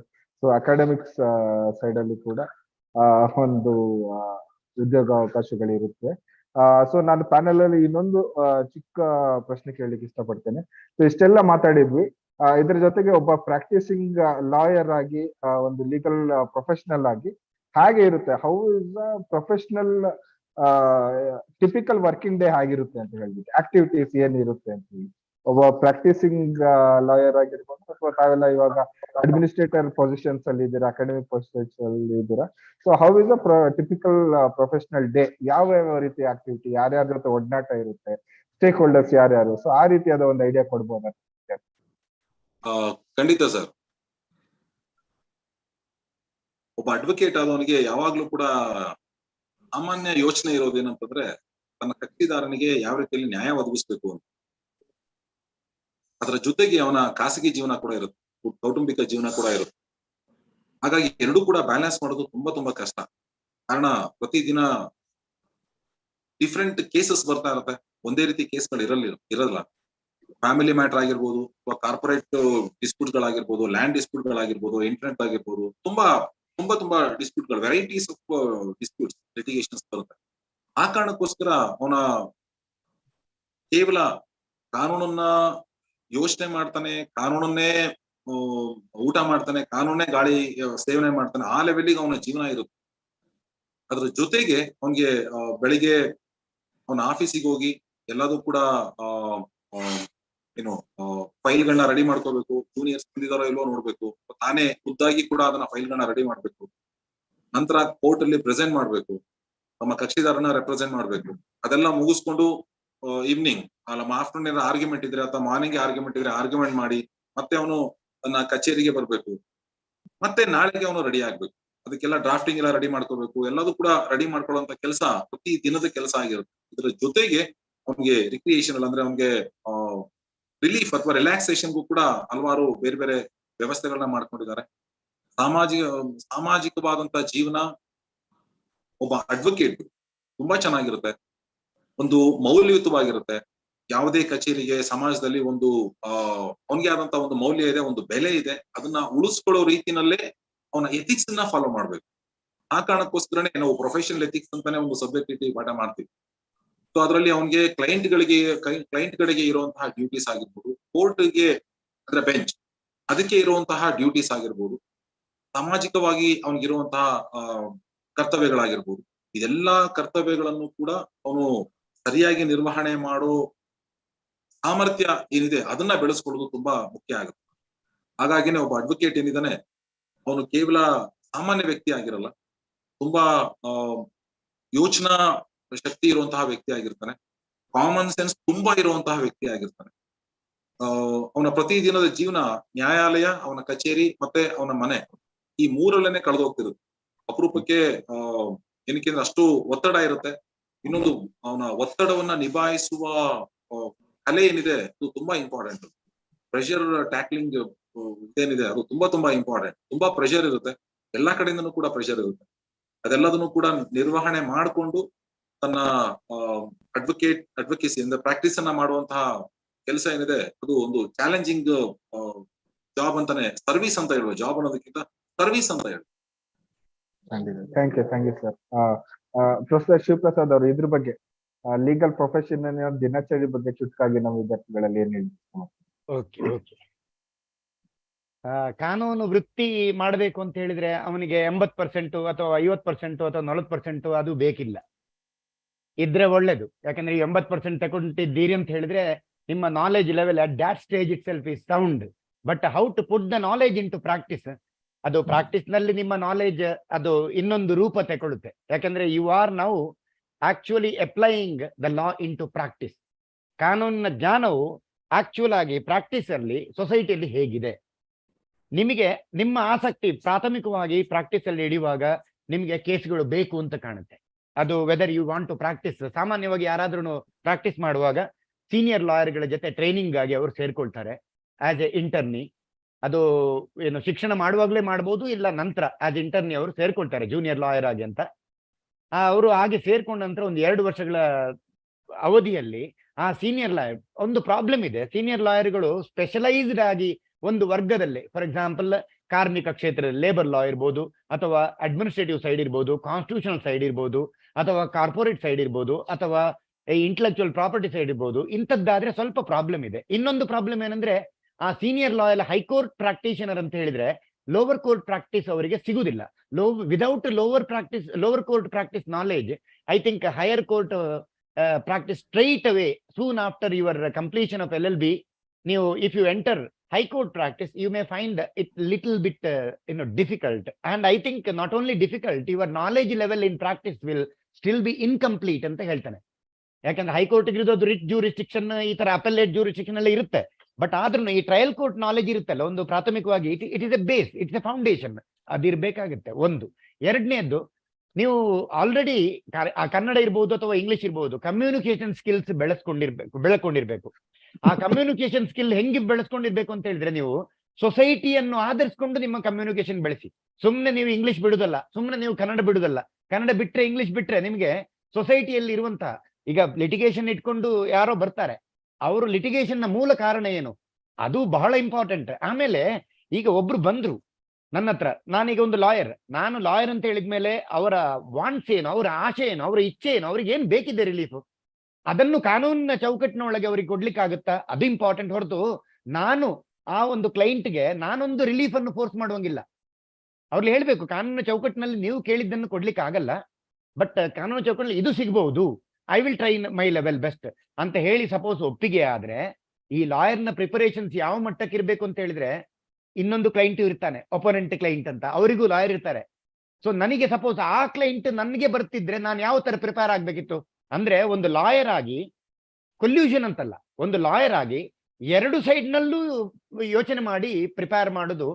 ನಾಳೆ ನಿಮಗೆ ಕೋರ್ಟ್ ನಲ್ಲಿ ಆ ಪ್ರೊಸೀಡಿಂಗ್ಸ್ ನಡೆಯುವಾಗ ಯಾವ ಒಂದು ಏನು ಸಂದರ್ಭ ಎದುರಾದ್ರೂ ನಿಮಗೆ ನಿಮ್ಮ ಕ್ಲೈಂಟ್ ಅನ್ನು ಪ್ರೊಟೆಕ್ಟ್ ಮಾಡೋಕೆ ಈಸಿ ಆಗುತ್ತೆ. ಯಾಕಂದ್ರೆ ನಮ್ಮ ಕಾನೂನು ವೃತ್ತಿಯಲ್ಲಿ why we call noble profession ಅಂತ ಹೇಳಿದ್ರೆ, ಬಂದ ಕ್ಲೈಂಟ್ ಅನ್ನು ಕಾನೂನು ಚೌಕಟ್ಟಿನೊಳಗೆ ನಾವು ರಕ್ಷಿಸುವುದೇ ನಮ್ಮ ಒಂದೇ ಒಂದು ಗುರಿ. ಕ್ಲೈಂಟ್ ದೇವೋಭವ ಅಂತ ಹೇಳ್ತೀವಿ. Wants of the clients shall be the paramount consideration in the field of law. ಯಾಕಂದ್ರೆ ಇದು ಕಾನೂನು ವೃತ್ತಿಯಲ್ಲಿ ನೋಡಿ, ನಮ್ಮ ದೇಶದಲ್ಲಿ 1763 ಕಾನೂನು ಕಾಲೇಜುಗಳಿವೆ. ವರ್ಷದಲ್ಲಿ ಎಷ್ಟು ಜನ ಕಾನೂನು ಪಾಸ್ಔಟ್ ಆಗ್ತಾರೆ? ಆಮೇಲೆ 4 ಕೋಟಿ ಹತ್ರ ಕೇಸುಗಳು ಪೆಂಡಿಂಗ್ ಇದೆ. ಹತ್ರ ಇಷ್ಟು ಲಕ್ಷ ಗಟ್ಟಲೆ ಅಡ್ವೊಕೇಟ್ಸ್ಗಳಿದ್ದಾರೆ. ವಿದ್ಯಾರ್ಥಿಗಳೇ, ಕಾನೂನು ಶಿಕ್ಷಣ ನೀವು ಪರ್ಸೂ ಮಾಡುವುದಕ್ಕೆ ಇದಕ್ಕಿಂತ ಇನ್ನೇನು ಎಕ್ಸಾಂಪಲ್ ಬೇಕಿದೆ? ಅಂದ್ರೆ ಅದಕ್ಕೆ ಬೇಡಿಕೆ ಅಪಾರ. ನೀವು ನಾಲೆಜ್ ತಗೊಂಡು ಬನ್ನಿ, ಎಲ್ಲದಕ್ಕೂ ಪರಿಹಾರ ನೀವು ತರಬಹುದು. But without knowledge you entering into the legal profession, you are only delaying your quality practice by years and years. Delay ಮಾಡಬೇಡಿ. Within 2 years you will be a ಪಕ್ಕಾ routine seasoned lawyer ಆಗ್ತೀರಿ. ಯಾವಾಗ ಆ ಒಂದು 3 ವರ್ಷದ ಕೋರ್ಸ ಇಲ್ಲ 5 ವರ್ಷದ ಕೋರ್ಸ್ ಅನ್ನು ಅರ್ಥಪೂರ್ಣವಾಗಿ ನಾಲೆಜ್ ತಗೊಂಡು ಜ್ಞಾನ ಸಂಪಾದನೆ ಮಾಡಿ ಒಳ್ಳೊಳ್ಳೆ ಪುಸ್ತಕಗಳನ್ನು ಓದಿ ನೀವು ಲಾ ಕಂಪ್ಲೀಟ್ ಮಾಡಿದ್ರೆ ಇಮ್ಮಿಡಿಯೇಟ್ ಆಗಿ ನೀವು ಬರ್ತೀರಿ. Within 1 or 2 years you are a complete lawyer and you will have your own office. ಮತ್ತೆ ಹೇಮಂತ್ ಸರ್ ಹೇಳಿದ್ರು ಅವರಿಗೆ ಪುರುಸೊತ್ತಿರುವುದಿಲ್ಲ ಅಂತ, ಸತ್ಯ.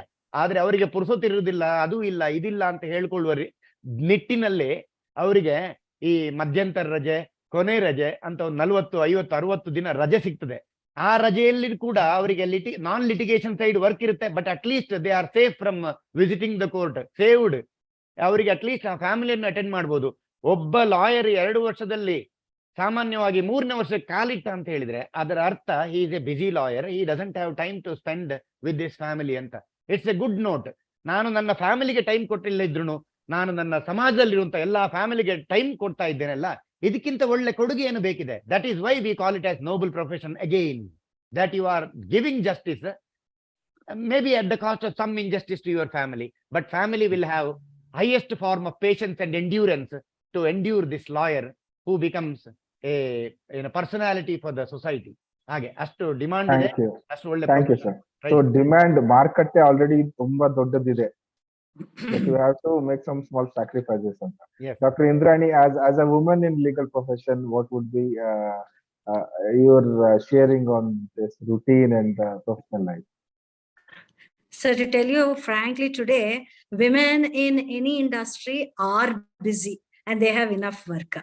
But today the education of law has become so good, sir. So good. The syllabus has been done in such a way that you have to complete 5 interns during your 5 years course. And you have to complete 3 internship in your 3 years course. So what happens is already the students have a taste of advocacy skills. That is, they have to go to the courts, they have to intern themselves under a NGO or an advocate or a judge or any government department. So what's happening today is that children already have hands-on experience in regard to where they are going to be placed, what they are going to be, and how their life is going to be. Second one is we train them in the area of moot court, that is presenting themselves before the court in a mock way. Mock way means a practical way. Okay, so they usually, by the time they finish their 5 years or 3 years, are overcoming their stage fear and are ready for practice before the courts. So if you ask me, today's children are actually placed much better because they have already set their idea where they want to. When it comes to women, women are actually doing a lot in this particular line. They are able to practice because they have already scheduled themselves during the course of study. They know very well what is the amount of time that I need to dedicate for this profession. They know that I have to dedicate in this profession means this is the time I will get for my personal needs. So they are channelizing themselves before they can go on to the place of work. That is the reason you find some of, there is not, if you say in our college especially, around 40% of women go into litigation. The rest 60% either go in the area of corporate practice, legal firms, or towards higher education, where they can become, coming into the profession of teaching. That 40% know the value of time. They know how to assess themselves. They know how to play with the time. They know how to give for the home and to work. And therefore, even if they are in the place of work of advocacy, they are giving their best. Because their partners definitely will be people who can understand them. The families are those who can understand them. Then they cherish their career and they go up in the ladder.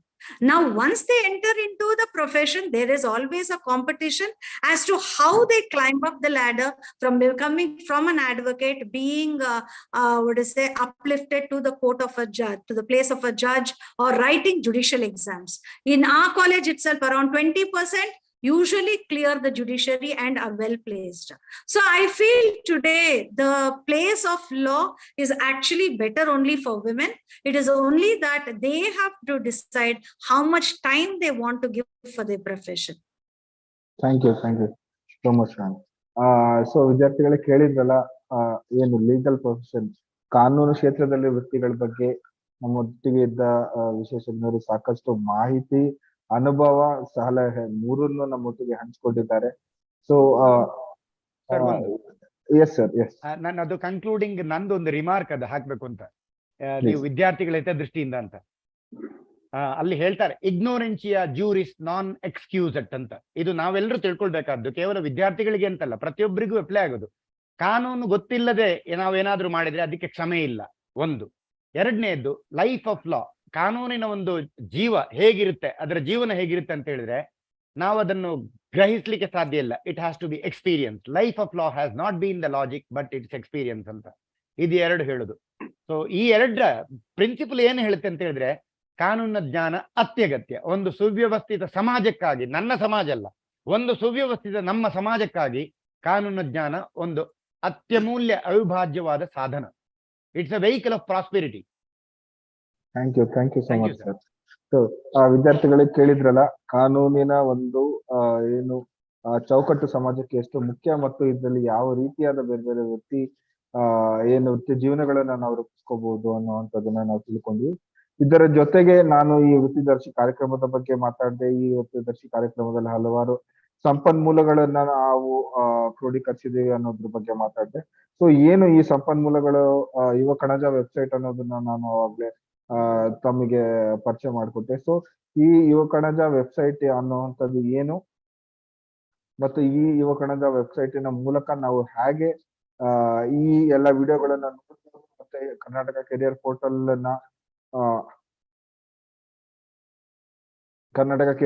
ಅನ್ನ ಉಪಯೋಗ ಪಡಿಬಹುದು ಅನ್ನುವಂಥದ್ದು ನೀವು ನೋಡ್ಬೋದು. ಇವಾಗ ಯುವ ಕಣಜ portal, ಯುವ ಕಣಜ .in ಅಂತ ಹೇಳಿ ನೀವು ಟೈಪ್ ಮಾಡಿದ್ರೆ ಗೂಗಲ್ ಅಲ್ಲಿ ಯುವ ಕಣಜ ಅಂತ ಸರ್ಚ್ ಮಾಡಿದ್ರೆ ಸಾಕು, ನಿಮಗೆ ಈ ಒಂದು ಯುವ ಕಣಜ ವೆಬ್ಸೈಟಿನ ಹೋಮ್ ಪೇಜ್ ಈ ರೀತಿಯಾಗಿ ಓಪನ್ ಆಗುತ್ತೆ. ಕ್ರೀಡಾ ಯುವ ಸಬಲೀಕರಣ ಮತ್ತು ಕ್ರೀಡಾ ಇಲಾಖೆಯ ಒಂದು ಅಧಿಕೃತ ವೆಬ್ಸೈಟ್ ಇದಾಗಿದ್ದು, ಈ ಒಂದು ವೆಬ್ಸೈಟ್ ಕನ್ನಡ ಮತ್ತು ಇಂಗ್ಲಿಷ್ ಎರಡರಲ್ಲೂ ಲಭ್ಯ ಇರುತ್ತೆ. ಸೊ ನೀವು ಇದನ್ನ ಲ್ಯಾಂಗ್ವೇಜ್ ಅನ್ನ ಕನ್ನಡಕ್ಕೆ ಕೂಡ ಈ ರೀತಿಯಾಗಿ ಇದನ್ನ ಚೇಂಜ್ ಮಾಡ್ಕೋಬಹುದು. ಸೊ ಅದಾದ ನಂತರ ಯೋಜನೆಗಳು, ಉಚಿತ ಯೋಜನೆಗಳು ಅನ್ನುವಂತ ಮೊದಲನೆಯ ಒಂದು ಆಯ್ಕೆಗಳಲ್ಲಿ ಈ ವೃತ್ತಿದರ್ಶಿ ಕಾರ್ಯಕ್ರಮದ ಪೇಜ್, ಈ ಕಾರ್ಯಕ್ರಮದ ವಿವರ ಮತ್ತೆ ಈ ಕಾರ್ಯಕ್ರಮದ ಎಲ್ಲ ಕಂಟೆಂಟ್ ಅನ್ನು ಇಲ್ಲಿ ಕೊಡಲಾಗಿದೆ. ಸೊ ಯುವಕಣಜ ಪೇಜ್ ಅಲ್ಲಿ ಯೋಜನೆಗಳ ಕೆಳಗೆ ವೃತ್ತಿದರ್ಶಿ ಕಾರ್ಯಕ್ರಮದ ಸಂಪೂರ್ಣ ಮಾಹಿತಿ ಇವತ್ತು ನೀವೇನ್ ನೋಡ್ತಾ ಇದ್ದೀರಾ ಆ ರೀತಿಯಾದ ಬೇರೆ ಬೇರೆ ಏನು ವಿಡಿಯೋಗಳು ಬೇರೆ ಬೇರೆ ವೃತ್ತಿಗಳ ಬಗ್ಗೆ ವಿಡಿಯೋಗಳು ವಿಶೇಷಜ್ಞರು ಮಾತಾಡಿರುವಂತ ವಿಡಿಯೋಗಳು ಆ ವೃತ್ತಿಯ ಬಗ್ಗೆ ಮಾಹಿತಿ ಇರುವಂತಹ ಹಲವಾರು ವಿಡಿಯೋಗಳು ನನಗೆ ಇಟ್ಟಾಗಿದೆ. ಇದನ್ನ ನೀವು ನೋಡ್ಬೋದು ಈ ಒಂದು ಕನ್ನಡ ವೆಬ್ಸೈಟ್ಗೆ ಭೇಟಿ ನೀಡೋದ್ರ ಮೂಲಕ. ಅದರ ಜೊತೆಗೆ ಕರ್ನಾಟಕ ಕೆರಿಯರ್ ಪೋರ್ಟಲ್ ಅಂತ ನಾನು ಹೇಳಿದೆ ಸ್ನೇಹಿತರೆ. ಸೊ ಅದಕ್ಕೆ ಕೂಡ ಇಲ್ಲಿ ಒಂದು ರೆಡಿ ಲಿಂಕ್ ಅನ್ನು ನೀವು ನೀಡಲಾಗಿದೆ. ಸೊ ನೀವು ಆ ಲಿಂಕ್ ಅನ್ನು ಕ್ಲಿಕ್ ಮಾಡಿದ್ರೆ ನಿಮಗೆ ಈ ಕರ್ನಾಟಕ ಕೆರಿಯರ್ ಪೋರ್ಟಲ್ ಅನ್ನುವಂತ ಒಂದು ವೆಬ್ಸೈಟ್ ಗೆ ನೀವು ತಲುಪ್ತೀರಾ. ಸೊ ಈ ಒಂದು ವೆಬ್ಸೈಟ್ ಅಲ್ಲಿ ನಾನು ಹೇಳಿದಾಗ 500 ಹೆಚ್ಚು ವೃತ್ತಿ ಕ್ಷೇತ್ರಗಳ ಬಗ್ಗೆ ವೃತ್ತಿಗಳ ಬಗ್ಗೆ ನಿಮ್ಗೆ ಮಾಹಿತಿಯನ್ನು ನೀಡಲಾಗಿದೆ. ಸೊ ಇದಕ್ಕೆ ಸೈನ್ ಅಪ್ ಅಂತ ಹೇಳಿದ್ರೆ ನೀವು ರಿಜಿಸ್ಟರ್ ಆಗೋ ಪ್ರೊಸೆಸ್ ತುಂಬಾ ಸಿಂಪಲ್ ಆಗಿ ನಿಮ್ಮ ಒಂದು ಇಮೇಲ್ ಐಡಿ ಅನ್ನ ನೀಡಿ ಒಂದು ಪಾಸ್ವರ್ಡ್ ಕ್ರಿಯೇಟ್ ಮಾಡೋ ಮೂಲಕ ನೀವು ಇದಕ್ಕೆ ರಿಜಿಸ್ಟರ್ ಆಗ್ಬಹುದು. ಸೊ ಈ ಒಂದು ವೆಬ್ಸೈಟ್ ಯಾವ ರೀತಿ ರೂಪಿಸಲಾಗಿದೆ ಅಂತ ಹೇಳಿದ್ರೆ ನೀವು ನಿಮ್ಮ ಪ್ರೊಫೈಲ್ ನಲ್ಲಿ ನಿಮಗೆ ಇಷ್ಟ ಆಗಿರುವಂತಹ ಸಬ್ಜೆಕ್ಟ್ಗಳು ಮತ್ತೆ ನಿಮ್ಗೆ ಆಸಕ್ತಿ ಇರುವಂತಹ ವಿಷಯಗಳನ್ನ ಅಪ್ಡೇಟ್ ಮಾಡಿದ್ರೆ ಈ ಒಂದು ವೆಬ್ಸೈಟ್ ಅದಕ್ಕೆ ತಕ್ಕನಾಗೆ ನಿಮಗೆ ಬೇರೆ ಬೇರೆ ವೃತ್ತಿಗಳನ್ನ ಬೇರೆ ಬೇರೆ ಏನು ವೃತ್ತಿ ಮಾರ್ಗಗಳನ್ನ ಸಜೆಸ್ಟ್ ಮಾಡ್ತಾ ಹೋಗುತ್ತೆ. ಸೊ ನಾನು ಇವಾಗ ನನ್ನ ಪ್ರೊಫೈಲ್ ಅಲ್ಲಿ ಬಂದ್ರೆ ನಾನು ಈ ಎಲ್ಲಾ ಸಬ್ಜೆಕ್ಟ್ ಗಳನ್ನ ನಾನು ನನಗೆ ಇಷ್ಟವಾದವು ಅಂತ ಹೇಳಿ ಸೆಲೆಕ್ಟ್ ಮಾಡಿದ್ದೀನಿ. ಇದೇ ರೀತಿ ಬಲಭಾಗದಲ್ಲಿ ಬೇರೆ ಬೇರೆ ಹಾಬೀಸ್ ಎಕ್ಸ್ಟ್ರಾ ಕರಿಕ್ಯುಲರ್ ಆಕ್ಟಿವಿಟೀಸ್ ಕೂಡ ನಾನು ಇಲ್ಲಿ ಇದು ಚೂಸ್ ಮಾಡಿದ್ದೀನಿ. ಸೊ ಈ ಒಂದು ಆಧಾರದ ಮೇಲೆ ನನ್ನ ಹೋಮ್ ಪೇಜ್ ನಲ್ಲಿ ಸೊ ಪ್ರತಿಯೊಬ್ಬರ ಹೋಮ್ ಪೇಜ್ ಡಿಫ್ರೆಂಟ್ ಆಗಿ ಇದು ಕಸ್ಟಮೈಸ್ ಮಾಡಿ ನಿಮ್ಗೆ ರೆಕಮೆಂಡೇಶನ್ ಕೊಡುತ್ತೆ. ಸೊ ನಾನು ಎಲ್ಲಾ ಸಬ್ಜೆಕ್ಟ್ ಗಳನ್ನ ಚೂಸ್ ಮಾಡೋದ್ರಿಂದ ನನಗೆ ಇದು ಹಲವಾರು ಆಯ್ಕೆಗಳನ್ನ ಇಲ್ಲಿ ಕೊಡ್ತಾ ಇದ್ದೀನಿ. ಇವಾಗ ನಾನು ಭೌತಶಾಸ್ತ್ರನ ನನ್ನ ಇಂಟ್ರೆಸ್ಟ್ ಇರುವಂತ ಸಬ್ಜೆಕ್ಟ್ ಫಿಸಿಕ್ಸ್ ಅನ್ನ ಆಯ್ಕೆ ಮಾಡಿದ್ವಿ. So plastic and polymer engineering, energy engineering, so ಈ ರೀತಿ ಬೇರೆ ಬೇರೆ ಆಪ್ಷನ್ಸ್ ಅನ್ನ ನನ್ನ ಆಯ್ಕೆಗಳ ಆಧಾರದ ಮೇಲೆ ನಿಮ್ಮ ಆಯ್ಕೆಗಳ ಆಧಾರದ ಮೇಲೆ ಭೂಗೋಳಶಾಸ್ತ್ರ ನಾನು ಆಯ್ಕೆ ಮಾಡಿದ್ದೀನಿ. So Jio informatics, urban planner, archaeologist, so ಹೀಗೆ ಬೇರೆ ಬೇರೆ ಏನು ವೃತ್ತಿ ಮಾರ್ಗಗಳನ್ನ ನಿಮಗೆ ಅದು ಸಜೆಸ್ಟ್ ಮಾಡ್ತಾ ಹೋಗುತ್ತೆ. ಸೊ ಈ ರೀತಿ ನಿಮ್ಮ ಪ್ರೊಫೈಲಿಗೆ ಅನುಗುಣವಾಗಿ ನೀವು ಬೇರೆ ಬೇರೆ ವೃತ್ತಿ ಮಾರ್ಗಗಳನ್ನ ನೀವು ಅನ್ವೇಷಿಸಬಹುದು. ಅದರ ಜೊತೆಗೆ ನೀವು ನೇರವಾಗಿ ಇಲ್ಲಿ ವೃತ್ತಿ ಅನ್ನೋ ಆಯ್ಕೆಯಲ್ಲಿ ಹೋದ್ರೆ ನಿಮಗೆ ಬಲಭಾಗದಲ್ಲಿ ಬೇರೆ ಬೇರೆ ವೃತ್ತಿಯ ಏನು ಟೈಪ್ಸ್ ಅಂತ ನಾವು ಹೇಳ್ತೀವಿ. ನೀವು ಒಂದು ವೃತ್ತಿಪರ ಕೋರ್ಸ್ ಬಗ್ಗೆ ತಿಳ್ಕೊಬೇಕಾ ಅಥವಾ ಸರ್ಕಾರಿ ಅಥವಾ ಸೇವೆಗಳ ಬಗ್ಗೆ ಕೆಲಸಗಳ ಬಗ್ಗೆ ಅಥವಾ ನೀವು ಏನು ಕೌಶಲ್ಯಾಧಾರಿತ ವೃತ್ತಿಗಳ ವೊಕೇಶನಲ್ ಕೋರ್ಸಸ್ ಅಂತ ನಾವೇನು ಹೇಳ್ತೀವಿ, ITI ಇರ್ಬೋದು, ಡಿಪ್ಲೊಮಾ ಇರ್ಬೋದು, ಆ ತರ ಕೋರ್ಸಸ್ಗಳಲ್ಲಿ ಕೆರಿಯರ್ ಗಳ ಬಗ್ಗೆ ತಿಳ್ಕೊಬೇಕು ಅನ್ನೋ ಒಂದು ಆಯ್ಕೆಗಳನ್ನ ನೀವು ಮಾಡ್ಕೊಂಡ್ರೆ ಅದರಲ್ಲಿ ಯಾವ ಕ್ಷೇತ್ರದಲ್ಲಿ ನೀವು ತಿಳ್ಕೊಬೇಕು. ಇಲ್ಲಿ ನೋಡ್ಬೋದು ನೀವು ಆರ್ಕಿಟೆಕ್ಚರ್ ಇದೆ, ಲಾ ಇದೆ, art and design, business management. So ಈ ರೀತಿ ನಿಮಗೆ ಯಾವ ಕ್ಷೇತ್ರದ ಬಗ್ಗೆ ತಿಳ್ಕೊಳ್ಳೋ ಆಸಕ್ತಿ ಇದೆ ಅಥವಾ ಯಾವ ಕ್ಷೇತ್ರದ ಬಗ್ಗೆ ನೀವು ಹೋಗ್ಬೇಕು ಆದ್ರೆ ಅದರ ಹೆಚ್ಚಿನ ಮಾಹಿತಿ ಇಲ್ಲ. ಸೊ ಅದನ್ನ ಆಯ್ಕೆ ಮಾಡಿ ನೀವು ಅಪ್ಲೈ ಕೊಟ್ಟಲ್ಲಿ ನಿಮಗೆ ಮತ್ತೆ ಅದೇ ರೀತಿಯಾಗಿ ಬೇರೆ ಬೇರೆ ಒಂದು ವೃತ್ತಿ ಮಾರ್ಗಗಳ ಬಗ್ಗೆ ಈ ಒಂದು ವೆಬ್ಸೈಟ್ ನಿಮಗೆ ಪರಿಚಯ ಮಾಡ್ಕೊಡ್ತಾ ಹೋಗುತ್ತೆ. ಸೊ ನೀವು ಆಪರೇಷನ್ಸ್ ಮ್ಯಾನೇಜರ್ ಅನ್ನೋ ಒಂದು ವೃತ್ತಿಯನ್ನ ಕ್ಲಿಕ್ ಮಾಡಿದ ಹಾಗೆ ಆ ಒಂದು ಪರ್ಟಿಕ್ಯುಲರ್ ಆಪರೇಷನ್ಸ್ ಮ್ಯಾನೇಜರ್ ಅನ್ನೋ ಒಂದು ಕೆರಿಯರ್ ಆಪ್ಷನ್ ಮೇಲೆ ಕನ್ನಡ ಮತ್ತು ಇಂಗ್ಲಿಷ್ ಅಲ್ಲಿ ನಿಮಗೆ ಸವಿಸ್ತರವಾದ ಮಾಹಿತಿ ಅಂದ್ರೆ ಆ ಒಂದು ಸ್ನೀಕ್ ಪೀಕ್ ಒಂದು ಪಕ್ಷಿ ನೋಟದಿಂದ ಹಿಡಿದ್ಬಿಟ್ಟು ಈ ವೃತ್ತಿಯಲ್ಲಿ ಏನು ಚಟುವಟಿಕೆಗಳನ್ನ ನೀವು ಮಾಡ್ತೀರಾ, ಯಾವ ರೀತಿ ಪ್ರವೇಶ ಮಾರ್ಗ ಅಂದ್ರೆ ಯಾವ ಕೋರ್ಸ್ ಗಳನ್ನ ನೀವು ಮಾಡ್ಬೇಕು, ಯಾವ ಸಬ್ಜೆಕ್ಟ್ ಅನ್ನ ನೀವು ಹೈಸ್ಕೂಲ್ PUC ಅಲ್ಲಿ ಓದ್ಬೇಕು, ಯಾವ ಸ್ಪೆಷಲೈಸೇಷನ್ ಗಳನ್ನ ನೀವು ಮಾಡ್ಬೇಕು, ಯಾವ ರೀತಿಯಾದ ಏನು ನಿಮ್ಮಲ್ಲಿ ಏನು ಸ್ಯಾಲ್ರಿಗಳು ಹೇಗಿರುತ್ತೆ ಈ ಒಂದು ಕೆರಿಯರ್ ಅಲ್ಲಿ ಪ್ರಾರಂಭಿಕ ಹಂತದಿಂದ ಹಿಡಿದು ನೀವು ಹೆಚ್ಚು ಅನುಭವಗೊಳಿಸ್ತಾ ಹೋದಾಗ ಹೇಗೆ ಸ್ಯಾಲ್ರಿ ಇಂಪ್ರೂವ್ ಆಗ್ತಾ ಹೋಗುತ್ತೆ. ಅದರ ಜೊತೆಗೆ ಈ ವೃತ್ತಿಯ ಡಿಮ್ಯಾಂಡ್ ಹೇಗಿದೆ. ಇವತ್ತು ನಾವು ಏನು ಪ್ರೊಫೆಸರ್ ಶಿವಪ್ರಸಾದ್ ಅವರು ಹೇಳಿದ್ರು ಇಷ್ಟು ದೊಡ್ಡ ಮಾರ್ಕೆಟ್ ಇದೆ ಲೀಗಲ್ ಪ್ರೊಫೆಷನ್ಗೆ ಅಂತ. ಅದೇ ರೀತಿ ಬೇರೆ ಬೇರೆ ಪ್ರೊಫೆಷನ್ಗೆ ಮಾರ್ಕೆಟ್ ಟ್ರೆಂಡ್ಗಳು ಹೇಗಿದೆ ಮತ್ತೆ ಖರ್ಚುಗಳು ಹಾಗೆ. ನೀವು ಆ ಒಂದು ವೃತ್ತಿಯಲ್ಲಿ ಒಂದು ಡಿಗ್ರಿಯನ್ನು ಪಡಿಬೇಕಂದ್ರೆ ಯಾವ ರೀತಿಯಾದ ಖರ್ಚುಗಳು ನೀವು ಮಾಡ್ಬೇಕಾಗುತ್ತೆ, ಅದಕ್ಕೆ ನೀವು ಏನು ಇದು ಮಾಡ್ಬೋದು, ವ್ಯವಸ್ಥೆಗಳು ಮಾಡ್ಕೋಬಹುದು ಅಂತ ಹೇಳ್ಬಿಟ್ಟು. ಮತ್ತೆ ಆಪರೇಷನ್ಸ್ ಮ್ಯಾನೇಜರ್ ಅಲ್ಲಿ ಏನೇ ಸ್ಪೆಷಲೈಸೇಷನ್, ಇವಾಗ ನಾವು ನೋಡಿದ್ವಿ ಲಾ ಅಲ್ಲಿ ಆಸ್ ಅ ಲಾಯರ್ ನೀವು ಬೇರೆ ಬೇರೆ ಸ್ಪೆಷಲೈಸೇಷನ್ ನೋಡಿದ್ವಿ. ಅದೇ ತರ ನೀವು ನೋಡ್ಬೋದು ಆಪರೇಷನ್ಸ್ ಮ್ಯಾನೇಜರ್ ಅಲ್ಲಿ ಸಪ್ಲೈ ಚೈನ್ ಮ್ಯಾನೇಜರ್ ಇರ್ಬೋದು, ಪ್ರೊಡಕ್ಷನ್ ಮ್ಯಾನೇಜರ್ ಇರ್ಬೋದು, ಕ್ವಾಲಿಟಿ ಮ್ಯಾನೇಜರ್. ಸೊ ಈ ರೀತಿ ಬೇರೆ ಬೇರೆಯಾದ ಸ್ಪೆಷಲೈಸೇಷನ್ ಗಳ ಬಗ್ಗೆ ಸೊ ಒಂದು ವೃತ್ತಿಯ ಬಗ್ಗೆ ಸವಿಸ್ತಾರವಾದ 360 ವ್ಯೂ ಅನ್ನ ಈ ಒಂದು ವೆಬ್ಸೈಟ್ ನಿಮ್ಗೆ 500ಕ್ಕೂ ಹೆಚ್ಚು ಬೇರೆ ಬೇರೆ ವೃತ್ತಿಗಳ ಬಗ್ಗೆ ಇದೇ ರೀತಿಯಾದ ಮಾಹಿತಿಯನ್ನು ಕೊಡ್ತಾ ಹೋಗುತ್ತೆ. ಸೊ ಈ ಕರ್ನಾಟಕ ಯುವ ಕಣಜ ಪೋರ್ಟಲ್ಗೆ ತಾವು ಭೇಟಿ ಕೊಡಿ. ಮತ್ತೆ ಕರ್ನಾಟಕ ಕೆರಿಯರ್ ಪೋರ್ಟಲ್ ಏನಿದೆ ಇಲ್ಲಿ ನೀವು ರಿಜಿಸ್ಟರ್ ಆಗೋ ಮೂಲಕ ಈ ಎಲ್ಲಾ ವೃತ್ತಿಗಳ ಬಗ್ಗೆ ನೀವು ತಿಳಿದು ನಿಮ್ಮ ಮುಂದಿನ ವೃತ್ತಿ ಜೀವನದ ಬಗ್ಗೆ ಒಂದು ಇನ್ಫಾರ್ಮ್ಡ್ ಡಿಸಿಷನ್, ಒಂದು ಮಾಹಿತಿ, ಎಲ್ಲ ಮಾಹಿತಿಯನ್ನ ಕಲೆ ಹಾಕಿ ಅದರ ಆಧಾರದ ಮೇಲೆ ಒಂದು ನೀವು ನಿಮ್ಮ ಮುಂದಿನ ವೃತ್ತಿಯನ್ನ ಭವಿಷ್ಯನ ರೂಪಿಸ್ಕೊಳ್ತೀರಾ ಅಂತ ನಾನು ಆಶಿಸುತ್ತಾ, ಇವತ್ತು ನಮ್ಮ ಏನು ಈ ಕಾನೂನು ಕ್ಷೇತ್ರದಲ್ಲಿ ವೃತ್ತಿ ಜೀವನ ಅನ್ನೋ ವಿಷಯದ ಬಗ್ಗೆ ನಮ್ಮಲ್ಲಿ ಇವತ್ತು ಸೇರಿ ಮಾತಾಡಿದಂತ ಡಾಕ್ಟರ್ ಇಂದ್ರಾಣಿ ಅವರಿಗೆ, ಪ್ರೊಫೆಸರ್ ಶಿವಪ್ರಸಾದ್ ಅವರಿಗೆ ಮತ್ತೆ ಡಾಕ್ಟರ್ ಹೇಮಂತ್ ಕುಮಾರ್ ಅವರಿಗೆ ನಾನು ನಿಮ್ಮೆಲ್ಲರ ಪರವಾಗಿ ಧನ್ಯವಾದಗಳನ್ನು ಸಲ್ಲಿಸ್ತಾ ಇದ್ದೇನೆ. Thank you sir. Thank you sir. Thank you sir. Thank you sir. Thank you madam. Thank you. Thank you. Thank you.